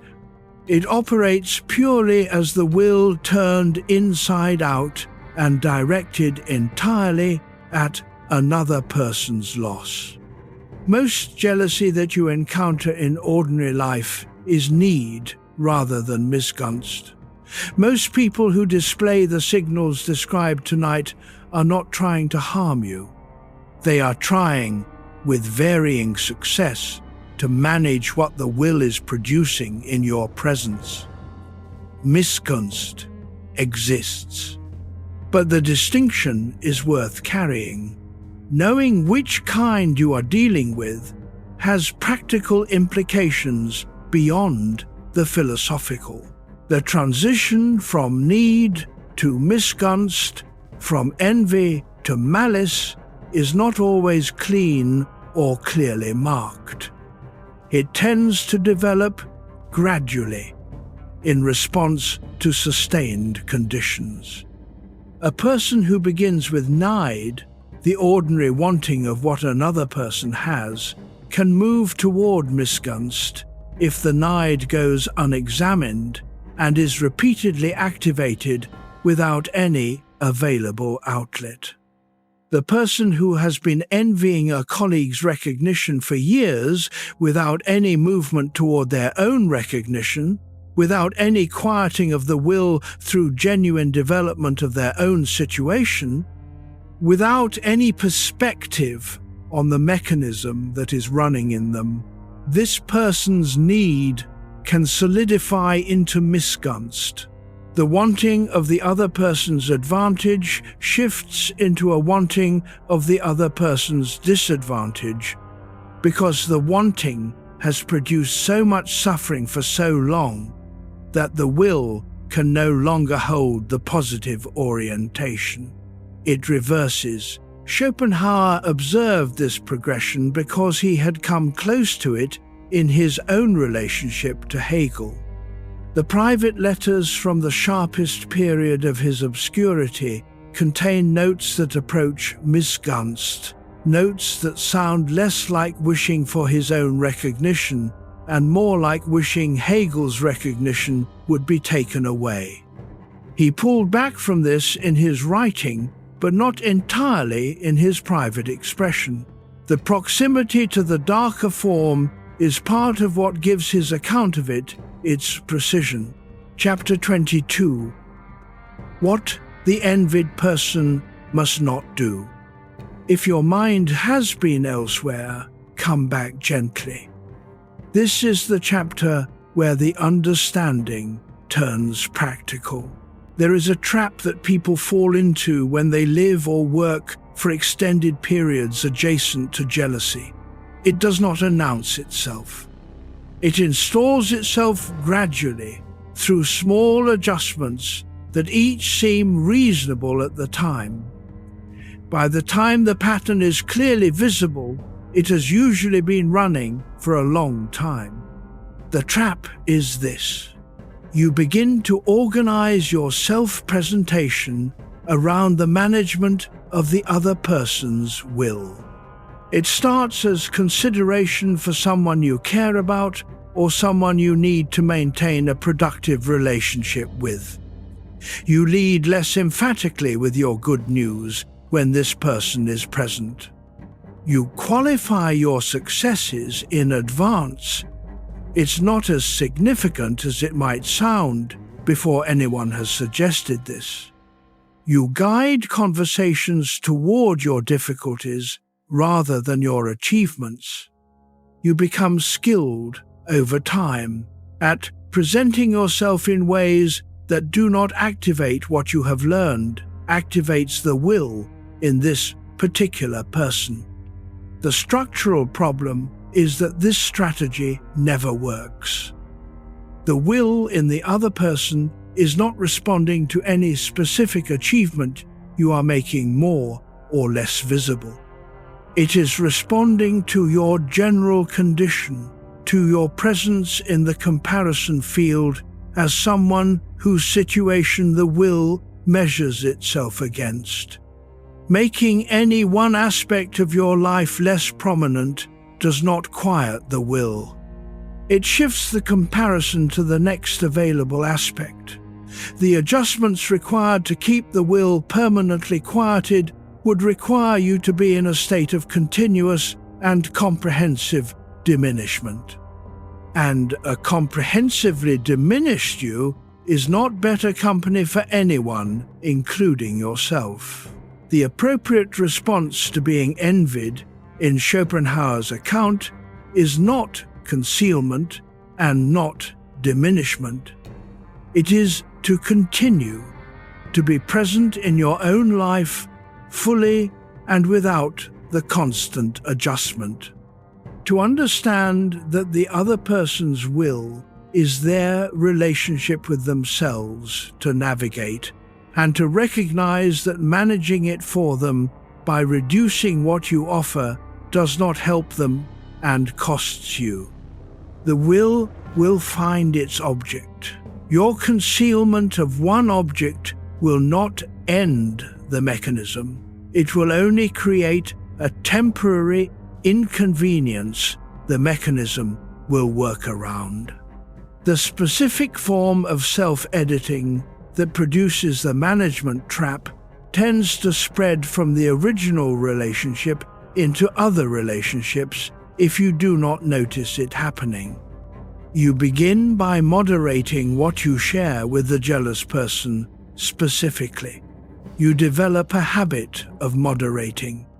The habit generalizes. You find yourself leading with qualifications in contexts where they are not called for, with people who would receive your news without the complications the jealous person produces. This generalization is one of the more significant costs of living in proximity to sustained jealousy. It can produce a version of you that is smaller across more of your life than the single relationship requires. You have been trained in one specific relationship toward a particular mode of self-presentation, and the training carries over because habits do not observe precise relationship boundaries. Noticing this, recognizing when the moderation has generalized beyond the situation that produced it, is useful. It allows you to ask, in each specific context, whether the moderation is appropriate here or whether you are carrying it from somewhere else. The appropriate question is not whether to be careful. It is whether this particular care is called for in this particular situation with this particular person. Chapter 23, Marcus Aurelius on the Gaze. The meditations of Marcus Aurelius were not written for other people. They were private notes. A man writing to himself in Greek in the last decade of his life, during campaigns on the empire's northern frontier, and during the administrative demands of governing a state of tens of millions of people. The notes were a form of self-maintenance, reminders to himself of what he believed to be true and found it easy to forget under the pressure of daily life. He was the most powerful man in the Western world during those years and must have been one of the most envied. Not in the simple way of private individuals envying one another, but in the more complex and politically consequential ways of factional ambition, military rivalry, and the resentment that attaches to people who have authority over the situations of others. The people around him wanted what he had in ways that sometimes produced real danger. He knew this. He did not write about it as a problem requiring a strategy. He wrote about the inner life as the only territory that finally mattered, not as an avoidance of the external world, which he engaged directly and consistently, but as the orientation that made the engagement sustainable. You could leave life right now. Let that determine what you do and say and think. He wrote this to himself in the second book of the Meditations, not as a morbid instruction, but as an attention redirecting one. The time available is limited. The question of what to do with it is not primarily determined by what others are feeling about you. The gaze of the envious person is real. Its discomfort in the social fabric is real. What Marcus Aurelius was insisting on quietly in these private notes is that the gaze does not alter the territory it rests on. The work is still the work, the relationships are still what they are. The decisions made with genuine care are still those decisions. The envious gaze passes over all of this and reports on itself. It is not a report about you.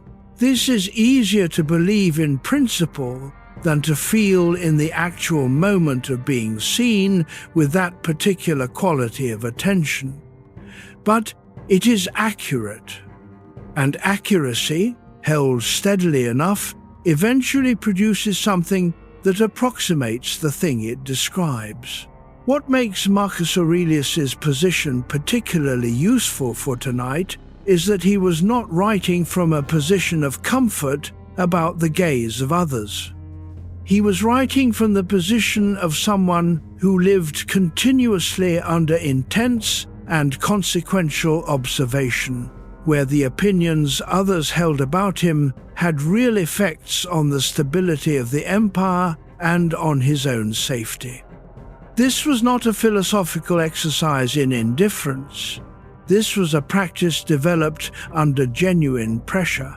The fact that he could write, under those conditions, about the gaze as essentially irrelevant to the work he was doing, that the opinions of envious or hostile people changed nothing about the actual quality of his decisions and his governance, suggests something important. The practice of indifference to the envious gaze is not primarily about the intensity of the gaze.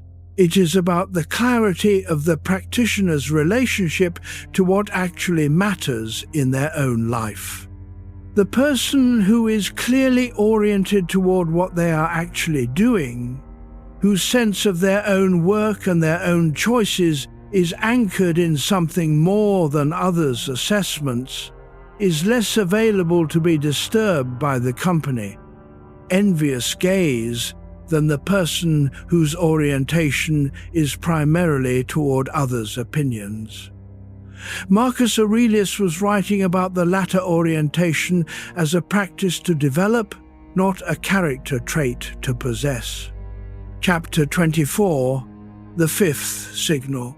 The fifth signal of jealousy is the most subtle and in long relationships often the one that costs the most, though it is also the hardest to name. It is the absence of genuine curiosity in what you love most. This is different from the absence at your moments of success, which we discussed in chapter 19.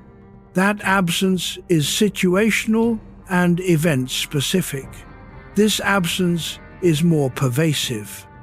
It is a general failure to be authentically interested in the things that most animate you, the work you care about, the project you are building, the aspect of your life that gives you the most genuine energy. The jealous person will engage with the surface of what you care about. They will ask the questions that fit the social form of being interested. They will respond to what you say with responses that follow logically. But the quality of the attention is different from what you feel with someone who is genuinely curious about your passions. The questions do not go deeper than the surface answer. The follow-up question is not built from what you actually said, but from what would generically come next in a conversation about this category of thing. There is a loading and then an unloading, the social shape of curiosity without the substance. What makes this signal significant is the reason for it. The things you care about most are also often the things that most directly activate the will in the person who is envious of your situation. Your absorption in work that is going well, your evident pleasure in a life that is producing what you want it to produce, your ability to speak about what you are building with the specific energy of someone who genuinely cares about it, these confront the will most directly with the gap between your engagement with your life and the will's own experience of its life. To be genuinely curious about your passions would require sustaining full attention on the thing that most clearly activates the measurement. The will resists this. It reasserts the comparison. The genuine attention closes, and the social form of attention takes its place. Schopenhauer wrote about the experience of pure aesthetic attention as one of the rarest and most valuable states available to human beings, the moment when the will stops measuring and simply looks. The jealous person, in their relationship with your deepest passions, cannot usually sustain it for long. It is not personal, it is the will reasserting its mechanism. The absence of genuine curiosity in what you love is also the signal that most often goes unnamed in relationships that are otherwise partially functional. The minimizing question can be addressed or defended against, or at least named. The shadow in the good news is visible enough to discuss. The absence of genuine curiosity is harder to point to precisely because the social form of curiosity is present, the questions are there, the responses are there, the conversation has the shape of interest. What is missing is the quality that makes genuine curiosity feel different from performed curiosity.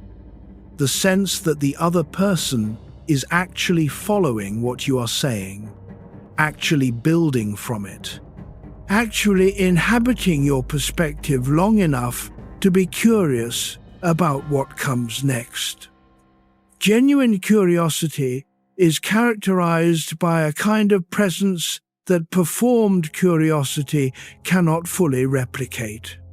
This signal matters because the things you are most passionate about are also typically the most important things in your life. The work you most care about, the relationships you most value, the aspects of your situation that give you the most genuine energy, these are the domains where you most want to be genuinely seen. The absence of genuine curiosity in these domains is therefore the most quietly costly of the 5 signals. because it operates in the territory that matters most. Chapter 25. The Scene in the Room. Come back gently if you have been elsewhere. We are past the midpoint of tonight. What remains is where the understanding resolves itself. A specific scene. You are in a room where someone else is being celebrated for something you have been quietly working toward, maybe for years. The celebration is genuine and deserved. You know it is deserved because you are not, despite the will's occasional suggestions otherwise, operating from bad faith. The person being celebrated has earned what they are receiving. And somewhere inside you, there is something that cannot be entirely glad. This is not a character flaw. This is not evidence of smallness or pettiness or insufficient development. This is the will doing what the will does in the presence of the object of its current reaching. Not your character choosing this response. The mechanism producing it at the level below choice. Because the mechanism does not require your cooperation to run. The question Schopenhauer's philosophy offers in this moment is not how to suppress the feeling. He had no patience for suppression as a general strategy. The will is too strong to be suppressed, and the attempt to suppress tends to drive the feeling underground, where it becomes more active rather than less. His question was harder and more specific. Can you be honest about what is happening in you without either acting from it or judging yourself for it? Can you notice the will running its comparison and name it clearly as a will event, as something the mechanism is producing, rather than as a fact about the world or as a verdict on you? Can you hold the discomfort in awareness without following it to where it wants to go? Can you be actually present in the room, in the celebration, without the measurement determining your behavior? This is the practice he was pointing toward, not the achievement of it as a permanent state. The practice of it repeatedly and imperfectly in real situations where the will is actually running and the discomfort is actually there. The person who can say quietly in the privacy of their own mind, "The will is measuring again, and I see this, and I choose not to follow it," that person has gained some real distance from the mechanism. Not enough to be done with it, enough to work with. If your mind has been drifting, come back. The next idea is the one that took Schopenhauer the longest to understand about himself. The difficulty of the practice Schopenhauer was pointing toward is not primarily intellectual. You can understand the will and still find the practice hard. The understanding gives you the vocabulary and the framework. The practice requires something more and different. The willingness, in the actual moment when the will is running, to name it as a will event rather than as a truth about the world. The moment when you are in the room and someone else is being celebrated and the feeling is present, that is the moment when the understanding must become practice. And in that moment, the gap between knowing the mechanism and having distance from it becomes fully apparent. The knowledge is available. The will is also available, and it is running. What helps in that moment is not a new understanding. It is the repetition of a familiar one. The return to what you already know about what is happening, not as a suppression of the feeling, but as an accurate naming of it. The will is measuring. This is what the will does. The measurement is not a verdict. The discomfort is real and temporary. You can be in the room. This is the practice, not the achievement of a state, but the repeated return to an accurate orientation. Chapter 26. What you have been carrying. The third open question has been waiting since chapter 10. Not how do you recognize jealousy? Not what does the recognition reveal about the person displaying it? What do you do with it once you have it? Before the answer, something worth naming about the weight. If you have been living or working for an extended period in close proximity to jealousy, in a relationship where the signals we have traced tonight are part of the regular texture of things, there is a weight that accumulates over time. Not the weight of the other person's feeling, which is theirs to carry, and cannot be transferred to you without your cooperation. The weight of the adjustment, the ongoing small decisions about what to share and how to share it, what to lead with and what to minimize, when to tell good news and in what form, what level of detail about your success is appropriate, and what level will activate what you have learned to anticipate. No single instance of this adjustment is significant.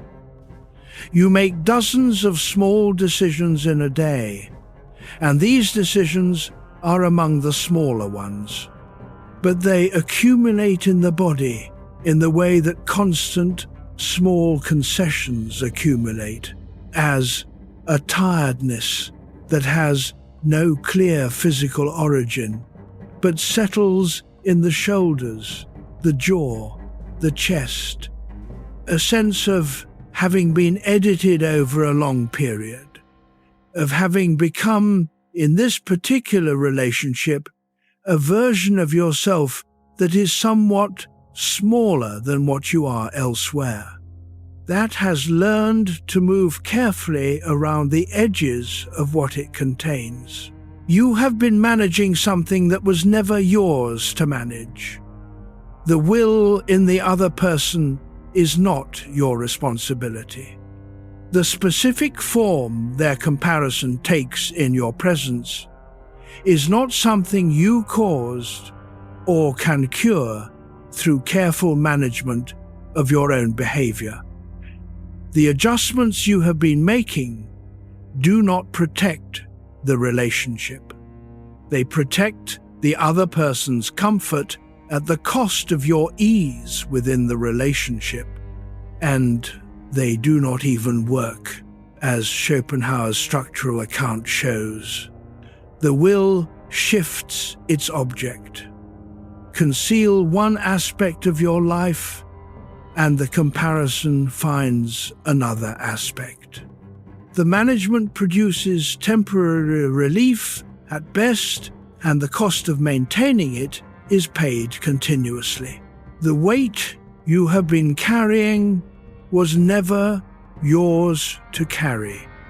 Setting down the weight does not happen through a single decision. It happens through the accumulation of smaller decisions. Choosing not to pre-manage the response in this specific interaction, choosing to share the news without the advanced qualification in this particular conversation, choosing to be fully present in your own success rather than managing the other person's relationship to it. Each of these smaller decisions is available in the moment. The weight accumulated through many small decisions of the opposite kind. It can be reduced through many small decisions of the forward kind. The direction of travel is available to you. The pace of it is gradual, which is frustrating if you want it to be sudden, and manageable if you accept that it is gradual. Schopenhauer took 30 years to travel from the weight of the Berlin years to the settled quality of the Frankfurt years. This is not a template for how long it should take anyone else. It is evidence that the travel is possible. The direction is available.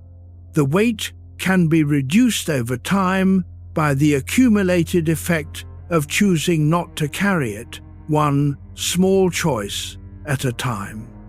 Let the breath slow. Feel the weight of the body, which is the appropriate weight for tonight. Chapter 27, Schopenhauer's Poodle. In Frankfurt, in the last 2 decades of his life, the philosopher's most consistent daily companion was a poodle. He had a succession of them over the years. The names Atma and Butz appear in the historical accounts at different points. The neighbors in his building referred to the previous poodle as Young Schopenhauer, a nickname he received with something close enough to warmth that it was recorded by multiple visitors as evidence of a humor that did not appear in the published philosophy. He walked the dog every afternoon on the promenade above the main river. He fed it at table. He spoke to it at length, apparently, in a tone that was distinctly different from the tone of the philosophy. He had visitors who arrived expecting to encounter the formidable system builder and found a man in his 60s interrupting the conversation to address a poodle. He wrote about animals in his philosophical work with a care that goes beyond the decorative. He argued that animals possess the will in its purest and most visible form. The striving was present, the wanting was present, the complete engagement of the organism in the project of its own continuation was there, but none of it was complicated by the layers of social performance that human beings add to the same basic mechanisms. The dog wanted food, warmth, the walk, contact. It wanted these things fully and without disguise. It made no attempt to present its wanting as something else or to compare its wanting to other dogs' wanting. The will was completely and simply visible. He found this restful in a way he was reasonably specific about. He had spent enough of his life watching the human will in its more elaborate social costumes, the envy wearing the face of philosophical critique, the insecurity wearing the face of certainty, the neediness wearing the face of generosity. The dog offered none of these performances. It wanted what it wanted. He wrote that animals do not suffer from the specific human form of suffering that comes from comparing one's situation to others. They are not running a measurement system. They are simply, fully, without reference to other dogs, in their own lives. He considered this a form of freedom that human beings achieve intermittently and usually without recognizing what they are briefly inhabiting. Children before they learn to compare. Adults in the presence of great music. People in moments of complete absorption. The will, briefly, not measuring. The poodle's role in the Frankfurt years is not incidental. Schopenhauer wrote about animals with a philosophical seriousness that some of his readers found excessive. He argued that their capacity for suffering was real, and that the human tendency to discount it was a form of the same amour propre that produced social cruelty between people.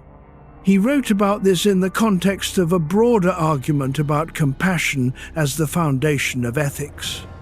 But the poodle was also, more simply, his daily evidence that the will could be visible without being destructive. The poodle wanted and was transparent about wanting. It experienced pleasure and showed it. It was attached and showed the attachment. All of this was the will running in its purest form, clean, uncomplicated, not dressed in social performance or comparison or envy. Living with this evidence daily for decades may have contributed something to his capacity to observe the will in himself with less condemnation than the early letters suggest. If the will in the poodle was simply the will, not a character flaw, not a failure of virtue, just the mechanism running as it runs, then perhaps the will in himself was the same. Not something to defeat or to be ashamed of, something to observe and to manage, and occasionally to step back from. Chapter 28. You, the person lying here, has probably been on both sides of the equation tonight. You have been envied, or you suspect you have. Some version of the signals we have been tracing has appeared in your life in a relationship that mattered enough to bring you here. And you have felt envy, even if only briefly, even if only as the will's quiet measurement in a moment you would not choose to examine too carefully. A flash of something in the presence of another person's acknowledged success, a moment where the comparison ran before you could decide not to run it, a feeling that arrived and that you immediately organized other feelings around to make it less visible. Both of these are true of most people who bring genuine honesty to the question. The will is in everyone. The mechanism of comparison runs in everyone who is engaged with their social world. The difference between the person who is largely free from envy's grip and the person who is substantially controlled by it is not the presence or absence of the will.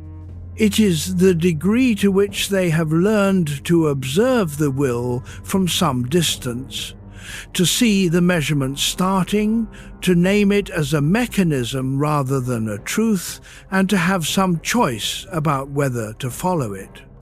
This observing, the capacity to notice the will running its comparison and to name it as a will event rather than as accurate information about the world, is a practice.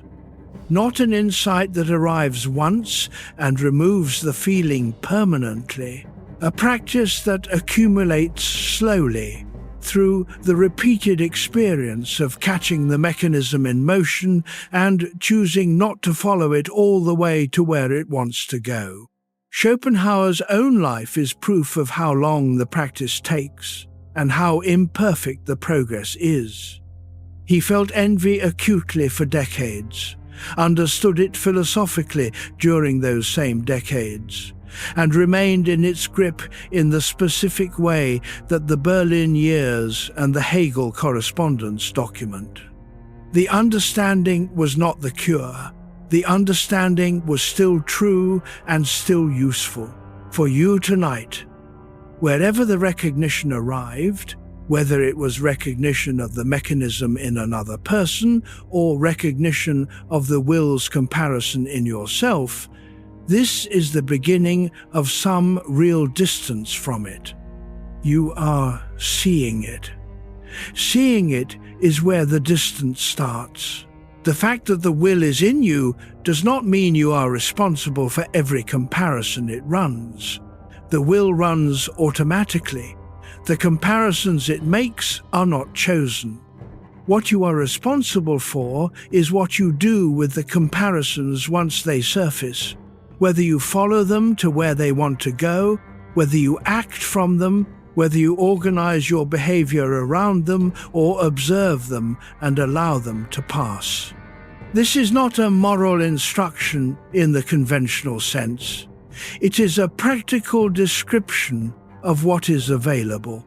The comparison is going to run. It has been running throughout this evening in response to various things said and not said, implied and not implied. The question is not whether the will runs, but what you do when it does.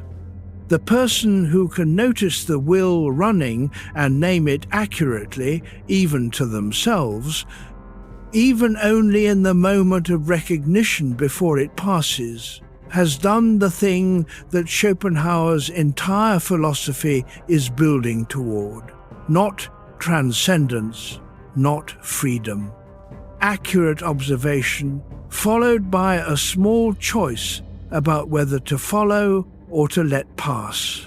That is the whole practice, repeated as many times as the will makes it available. You are already doing this. The fact of lying here, turning something over, trying to see it more clearly, this is the practice. Chapter 29, Frankfurt, 1851. We return to the empty lecture hall. Winter of 1820.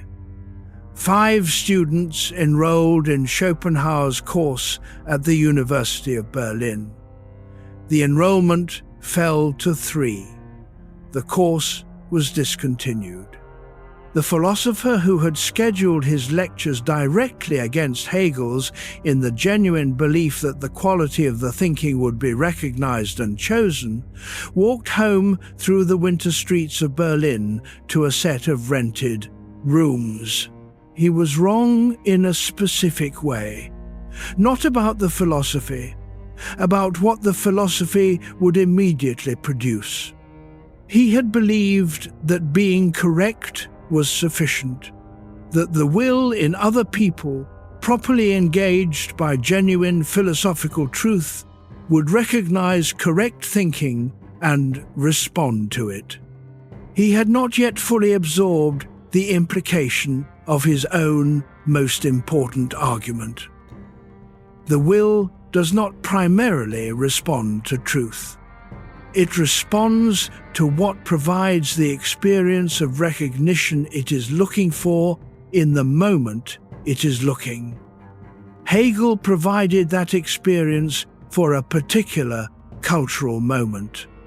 Schopenhauer did not yet, not in that form. He moved to Frankfurt in 1833 and stayed for the rest of his life. He lived on his inheritance and walked and wrote and ate at his regular table at the Englischer Hof, and did not, at least explicitly, call what he was doing waiting. He continued because continuing was what was available. The alternative to continuing was not something he appears to have seriously considered.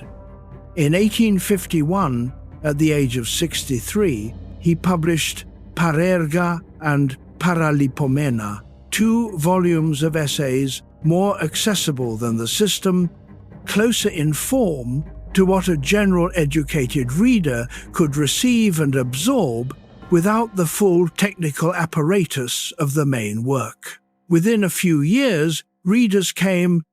By the mid-1850s, the students were arriving in Frankfurt specifically to meet him. Letters came from England, France, Russia. A portrait painter was commissioned. The table at the Englischer Hof acquired a specific gravity that brought people to it. Visitors described a man who received all of this with a quality they consistently characterized as settled, not triumphant, not vindicated in the register of someone who had been waiting to say, "I told you so," but something quieter. The gladness of a person who has been correct for 30 years and has finally been met by the world's agreement, and who discovers that the agreement, while welcome, does not add anything essential to the correctness.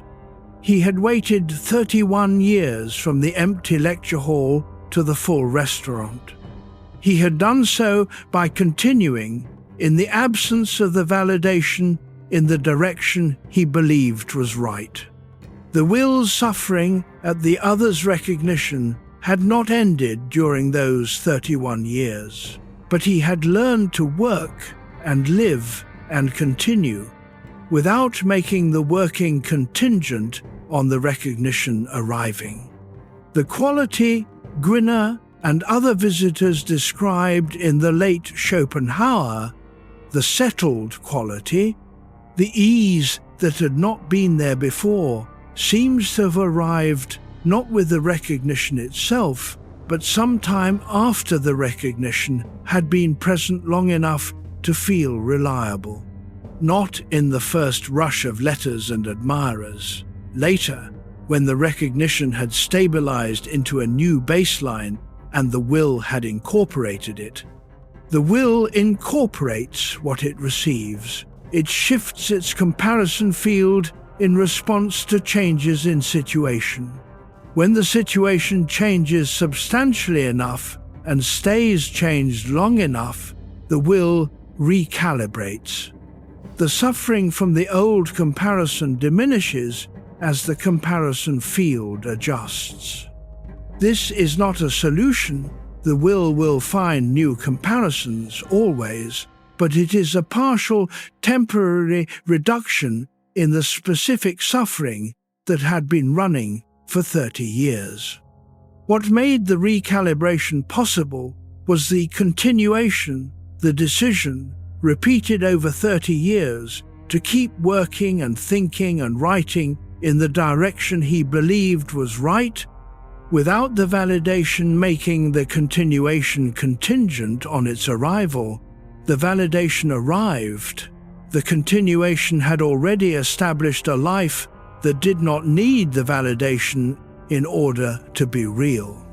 The two things, the work and the recognition, arrived together at the end, and the work had already done what it needed to do. Chapter 30. What recognition actually teaches. If you are still awake, this is the part I most wanted you to hear tonight. The recognition of jealousy in another person, done accurately and in the spirit, Schopenhauer's philosophy points toward, teaches something that is not primarily about the other person. It teaches something about the human condition as it operates in you. It teaches you the mechanism of the will in an external form. When you can see the will's comparison running in another person, can identify the signals, trace the pattern, understand what is producing the behavior, you have achieved some observation of the mechanism from the outside. The outside is a cleaner vantage point than the inside. The same mechanism that you cannot see in yourself because you are living inside it becomes visible in its operation in someone else. And seeing the mechanism clearly in another person makes it easier, over time, to recognize when it operates in you. Not because all human experience is identical, the specific comparisons, the particular people involved, the exact situations that activate the will, these vary enormously from person to person. But the engine is the same. The will in the person whose signals you have been reading and the will in you are running on the same mechanism with different fuel and different objects. The recognition of jealousy, used this way, is not a discovery about the other person. It is a discovery about the shared condition. The person who can see the mechanism in another person with enough clarity to feel something like genuine understanding for them, who recognizes that the envious person is in the grip of something that causes real suffering, something they did not choose and cannot simply stop, has arrived at something Schopenhauer considered the beginning of genuine wisdom about the self. Not the self-flattering clarity of seeing what others cannot see about themselves. The more humbling clarity, I can see the mechanism clearly enough to know I am not exempt from it. The will is in me. The comparison runs in me. The specific forms differ. The mechanism is shared. This is what the recognition actually teaches when it is used correctly. The compassion that the recognition of jealousy makes possible when the recognition is used correctly as information rather than as advantage is a specific kind of compassion.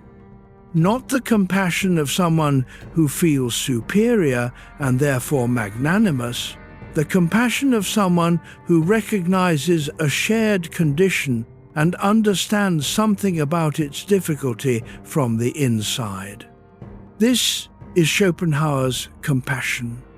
Not the compassion of the person who has escaped the will's grip and looks back with warmth at those still inside it, but the compassion of someone still inside it who has developed enough awareness of the mechanism to recognize when he sees it in others and to feel in that recognition something like kinship rather than distance.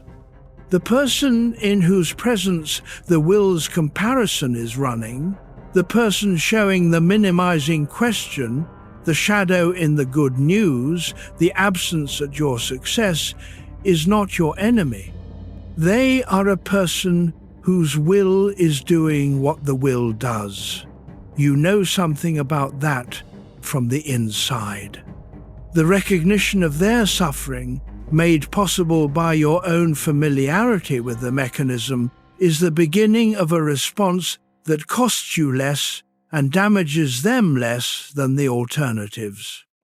Nothing tonight resolves the difficulty. Everything tonight makes it more legible. The legibility is the gift. Chapter 31. The two kinds of observers. The first open loop is resolved here. Two ways of recognizing jealousy. One that protects you, one that changes you in the direction of the thing it was recognizing. The first way, you notice the signals. You catalogue them carefully. You maintain a private account of who has shown which pattern in which situation over what period of time. In subsequent interactions with this person, the account operates as a background filter that organizes how you understand everything they do. You hold the knowledge as a possession, something you understand about this person that they do not know you understand. The recognition has become ongoing, sustained, a permanent feature of how you relate to this particular human being. This is recognition in the service of the will. It has become part of your own comparison system.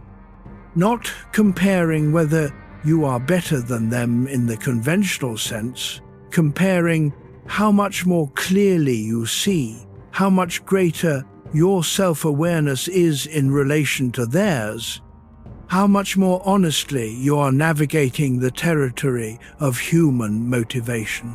This is still score-keeping. The score has changed categories. The mathematics is the same. The second way, you notice the signals in a specific interaction. You understand what they indicate about the will's operation in this person at this time in the presence of this feature of your situation. You feel something that is closer to recognition than to advantage, something like understanding their position from the inside, having your own will as the reference point. You release the obligation to manage what they are feeling, and then you let the information conclude. You do not carry it as a filter into subsequent interactions. You do not maintain the account. You let it sit at the level of a single accurate perception that did its one useful work and then ended. The first way keeps the will active. You are now measuring, comparing, maintaining a catalogue. The second way invites the will to rest from its measurement, at least in relation to this. The second way is harder in the immediate term because it requires relinquishing the private advantage the recognition provides. It is less costly over time because it does not require sustaining the ongoing labor of the score. This is what Schopenhauer was pointing toward. Not the superiority of seeing clearly, the rest that comes from seeing clearly and then setting it down. There is a version of the second kind of recognition that is worth describing more specifically, what it actually looks like to let the recognition conclude rather than carry it forward. It looks like this. You are in an interaction with someone whose will has produced one of the 5 signals. The signal registers. You understand what it indicates, the will, measuring suffering in your presence. You feel something that is partly compassion and partly clarity and partly the simple absence of the confusion you would have felt before you understood the mechanism. And then the interaction continues and ends, and you leave, and the recognition does not come with you in the active sense. It is available if you need it, if the next interaction raises the question of how to read what is happening, the understanding is there. But you are not carrying it as an ongoing catalogue. You are not maintaining an account. You are not spending the evening after the interaction reviewing what it said about the other person's character. This releasing is the practice. It is not natural to the will. The will wants to hold the information, to maintain the account, to keep the advantage available. The releasing is a choice made against the will's preference. It is the small choice, repeated, that accumulates into the lightness this evening is pointing toward. Chapter 32. What envy cannot take from you. When the will's comparison is directed at something you have made, or built, or become, it is worth holding a clear understanding of what that gaze actually touches. A piece of work that is envied is not made less sound by the envy. The thinking that went into it is still there. The effort, the specific quality of attention that produced it, the particular choices that were made along the way, none of this is altered by another person's unwillingness to acknowledge it or by the specific quality of reluctance with which they acknowledge it. The work is what it is. The will passing over it with its measurement system is reporting on the will. It is not changing the object. A relationship that inspires jealousy in someone outside it is not made less real or less deep by the jealousy. The actual history of what has been built between two people, the trust, the specific texture of knowing and being known, the things that have been said and held and navigated together, none of this is touched by the will's assessment of it from the outside. The relationship exists independently of the assessment. The assessment says something about the assessor, an achievement that produces silence in an envious person, that fails to receive the acknowledgement you might have hoped for from someone whose acknowledgement mattered, is not diminished by the silence. The achievement happened. It is fixed in the past, in the specific way that completed things are fixed. What someone failed to say about it changes nothing about what it was. Schopenhauer's observation was that the envious gaze does not alter the object it rests on. It reveals the state of the gazer. The will's pain in another person is real, and it is directed at you, and it does not modify you. What belongs to you independently of another person's relationship with the fact of your having it. This is true, and it is genuinely difficult to feel as true in the moments when the absence of acknowledgement is recent and the disappointment of it is still in the body. The body feels what the body feels. But the difficulty of feeling the accuracy of this does not change the accuracy, and accuracy, returned to consistently enough over time, eventually produces something that resembles the rest it promises. There is a corollary to the observation that envy cannot take what belongs to you. It cannot give you what you might hope it to give you either. The envious gaze does not add to the value of what you have done by confirming its envy-worthiness. The jealous person's discomfort at your success is not validation of the success. It is the will's measurement which would have run regardless of the actual quality of what triggered it. This is worth naming because there is sometimes a temptation to find validation in being envied, to read the jealous response as confirmation that what you have done is worth envying. But the will is not a reliable judge of quality. It responds to comparison points, not to merit. It would have been activated by something less deserving and not activated by something more deserving, depending on the accident of who is in the comparison field. The jealous response is not a verdict, and it is not a validation. It is a report about the will's measurement. As a verdict, it is inaccurate. As a validation, it is unreliable. As information about what is actually happening in the other person, it is useful. Using it correctly means reading it as the third thing and setting aside the first two. Chapter 33. What the philosophic eye sees. The third question is answered here. What do you do with the recognition of jealousy once you have it?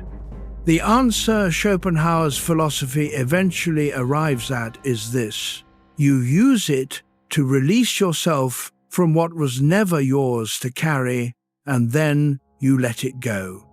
You use it to release yourself from the management burden. The other person's will is not your responsibility to manage. The specific form their comparison takes in your presence is not something you caused or can cure through careful management of your own presentation. The discomfort they feel in the presence of your success is real for them, and is not a report about your success, and is not yours to resolve. Recognizing this accurately means you no longer have to take it as a verdict, no longer have to adjust yourself to quiet something that is not responding to you specifically, no longer have to organize your self-presentation around reducing what activates a mechanism you did not create and cannot stop. The recognition frees you from a labor you were performing for someone else who did not ask for it and cannot benefit from it. And then you let it go. You do not carry the catalogue. You do not use the knowledge to feel elevated. You do not let it become the permanent filter through which you encounter this person in every subsequent interaction. You set the recognition down after it has done its one useful work, clarifying what is actually happening, releasing you from the management obligation, and you return your attention to your own life. This is what distinguishes the recognition that protects from the recognition that poisons. Both involve seeing clearly. One concludes, the other accumulates. Schopenhauer, in his late Frankfurt years, arrived at something close to this, unevenly and imperfectly and late. The sustained account he had been running against Hegel for 20 years appeared with decreasing frequency in his writing as the 1850s progressed. Not because he had revised his view, because the account had lost its urgency as his own recognition arrived. The will's suffering from the comparison had diminished as the need to sustain the case against the person who had been receiving it in his place became less acute. The philosophic eye, as he would have described it, sees the mechanism and then returns to what is actually present, not to the gap between what is present and what the will would prefer, to what is actually here. The moment when the recognition concludes, when you let it do its work and then set it down, is the moment that the practice requires the most from you. The will does not want to set it down. The will wants to hold the advantage, maintain the account, keep the recognition available for future use. Setting it down feels like a loss, because the will experiences the removal of any comparison advantage as a loss. But the loss is the will's loss, not yours. You are not the will. You are the thing that observes the will. The person who can observe the will setting down a comparison advantage and can choose to allow this, who can feel the will's reluctance and proceed with the releasing anyway, has achieved a real separation between themselves and the mechanism. Small, temporary, real. This separation, the capacity to observe the will from some distance and to make choices that are not fully determined by what the will prefers, is what all of Schopenhauer's philosophy is working toward. Not freedom from the will, a space between yourself and the will's agenda. A small, sustainable, expandable space. Tonight has been practice for inhabiting that space. Chapter 34. The quieting, shorter sentences now. More space between them. Schopenhauer believed music was the one art form that bypassed the will's striving entirely rather than engaging it. Not music as entertainment or as background. Music that receives your full attention. When you genuinely listen, the comparison stops. The measurement stops. There is only the sound and the silence that holds it, and the attention that meets both. He thought this was the most reliable brief relief from the will's agenda available to most people, not a solution, a moment of rest inside the mechanism. An opening where the will, confronted with something that does not fit its usual categories of wanting and having and measuring, briefly releases its grip. He thought the same opening was available in the experience of great natural scale. The mountain, the ocean at a certain distance, the night sky fully visible. The will, confronted with something large enough to make the comparison field feel briefly irrelevant, pauses. The measurement stops momentarily. The striving stops. Something rests. He thought it happened in compassion, genuine feeling for another person's suffering, which for a moment places the attention fully outside the will's agenda and asks nothing from the placing. Tonight has been a small version of something in this direction. Ideas rather than music. Attention on something other than the immediate arithmetic. The will has been running because the will always runs, but it has been pointed somewhere other than its usual objects for a few hours. Let the breath slow. Let the jaw soften. Let the shoulders drop if they have been holding. The room is what it is. The body is what it is. Nothing needs to be resolved before you sleep. Feel the surface beneath you. Let the weight be held. The breath is doing what the breath does. The relationship between tonight's ideas and sleep specifically is worth naming before the quieting is complete. Schopenhauer was writing about the will's insatiability as a philosophical observation, not as a prescription for how to fall asleep, but the connection is real. The will does not stop running at bedtime. The comparison system, the measurement, the assessment of what you have and what others have, and what the gap between the two means, these run into the night. The specific form they take is the thoughts that arrive in the dark, the replays of the social interactions that carried the signals we have been tracing, the subtle accounting of standing and recognition and relative position. What quiets these thoughts is not suppression and not resolution, it is understanding. When the mechanism that produces the thought becomes legible, when the thought can be named as a will event rather than as an urgent problem requiring solution, the thought loses some of its grip. The thought is still there. Its urgency diminishes. The body, which has been holding the urgency in the shoulders and the jaw and the breath, can begin to release it. This is what sleep at the end of a night like tonight is. The body releasing urgency that has been named clearly enough to no longer require carrying. The breath is slow. The room is quiet. Chapter 35, The Last Insight. Frankfurt, the 21st of September, 1860. Schopenhauer rises that morning. He has breakfast at his usual time. He is 72 years old and has been in reasonable health. His physician, Dr.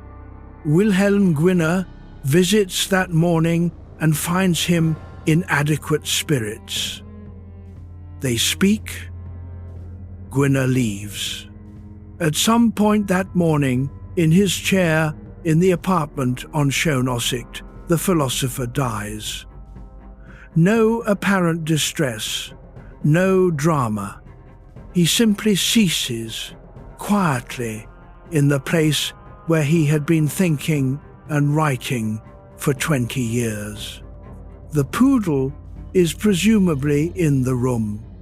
Winner wrote about the final years with something like warmth, the word he reached for consistently, which was not a word that belonged to the earlier accounts of Schopenhauer. He described a man who had arrived in the recognition that finally came at something he called ease, not transformation. The philosopher remained in all his particular qualities himself, with his opinions, his standards of precision, his modes of displeasure, but there was something that had settled. The long argument with the world's failure to see correctly had subsided, not because he had changed his view, because the argument had lost its urgency. He had said in those last years that he had always known the philosophy was correct. What he had not known was whether he would live long enough to see anyone else know it. He had lived to see it. The recognition that arrived was not what he had imagined it would feel like during the Berlin years and the decades of obscurity. Quieter, more like the settling of something that had been in motion for a very long time than like the vindication he had once required it to be. What a person who spent 40 years in the grip of the mechanism they were simultaneously understanding and describing finally has to show us is not a technique. It is a direction, away from the score, toward the life as it actually is. This morning, this chair, this window, this poodle in the corner, this breath before the next one. He died, apparently, before anything needed to change to make him ready. What the late Schopenhauer's death describes, the quiet morning, the ordinary breakfast, the physician's visit, the unremarkable end, is a life that had arrived, finally, at a relationship to its own continuity that did not require dramatic resolution. He had not solved the will. He had not transcended the mechanism. He had not forgiven Hegel in any complete philosophical sense. He had done something smaller and more available. He had continued long enough for the account with the world to reach a sustainable equilibrium, and then the continuation had become the life itself rather than a means to some other end. The last insight in this sense is not a philosophical proposition, it is a biographical one. The philosopher who spent his life describing the will's insatiability found at the end something that looked like sufficiency. Not because the will had been defeated, because the situation had changed enough and the continuation had established itself firmly enough that the will's comparison had settled into a tolerable frequency. What he left behind, in the philosophy, in the biography, in the specific example of a person who mapped the mechanism from the inside and kept working regardless, is not a system for escaping the will. It is a demonstration that the will's grip can loosen, not fully, not permanently. Enough. The Frankfurt years are the proof. Chapter 36. Sleep now. We return to the room you were in when we began. The interaction that stayed with you. The response that carried an edge you could not name clearly. The silence where warmth should have been.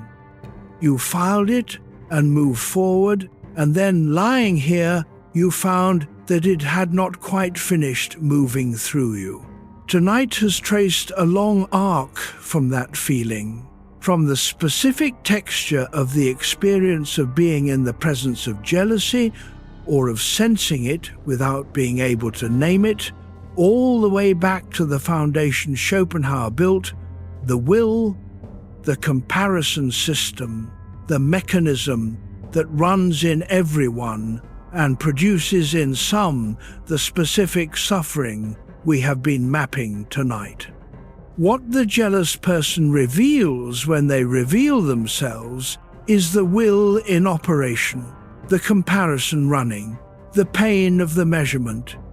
They are not, in their jealousy, commenting on your worth. They are reporting the state of their own will in the presence of something that activates it. The discomfort they feel is real, and it is not primarily about you. You are the occasion. The mechanism is the cause. The 5 signals we traced tonight. The question that installs doubt. The shadow in the good news. the alertness at your difficulty, the absence during your success, the failure of genuine curiosity in what you love, each is a report from the same machinery.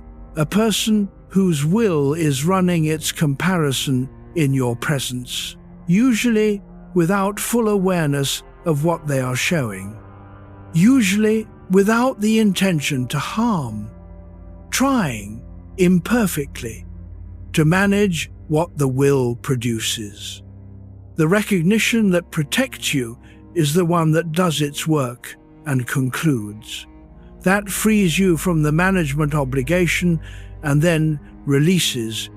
That names what is happening and then sets the naming down rather than carrying it as a permanent filter. This kind of recognition is lighter than what you were carrying before it arrived. The recognition that poisons is the one that becomes a catalogue. That turns clarity into vigilance. That makes you more comparative in the act of understanding comparison. The two look the same from the outside. They feel different from the inside. One releases, the other accumulates.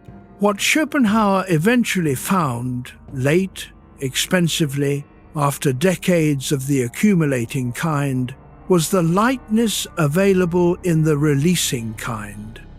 He found it by continuing without the validation long enough for the validation to arrive and for him to discover that it did not add anything essential to what he had always known was there. The account against Hegel subsided not because he forgave Hegel, but because the need to maintain the account had finally dissolved. The room is still. What was being held tonight can be set down. Jealousy is the most honest confession a person never meant to make.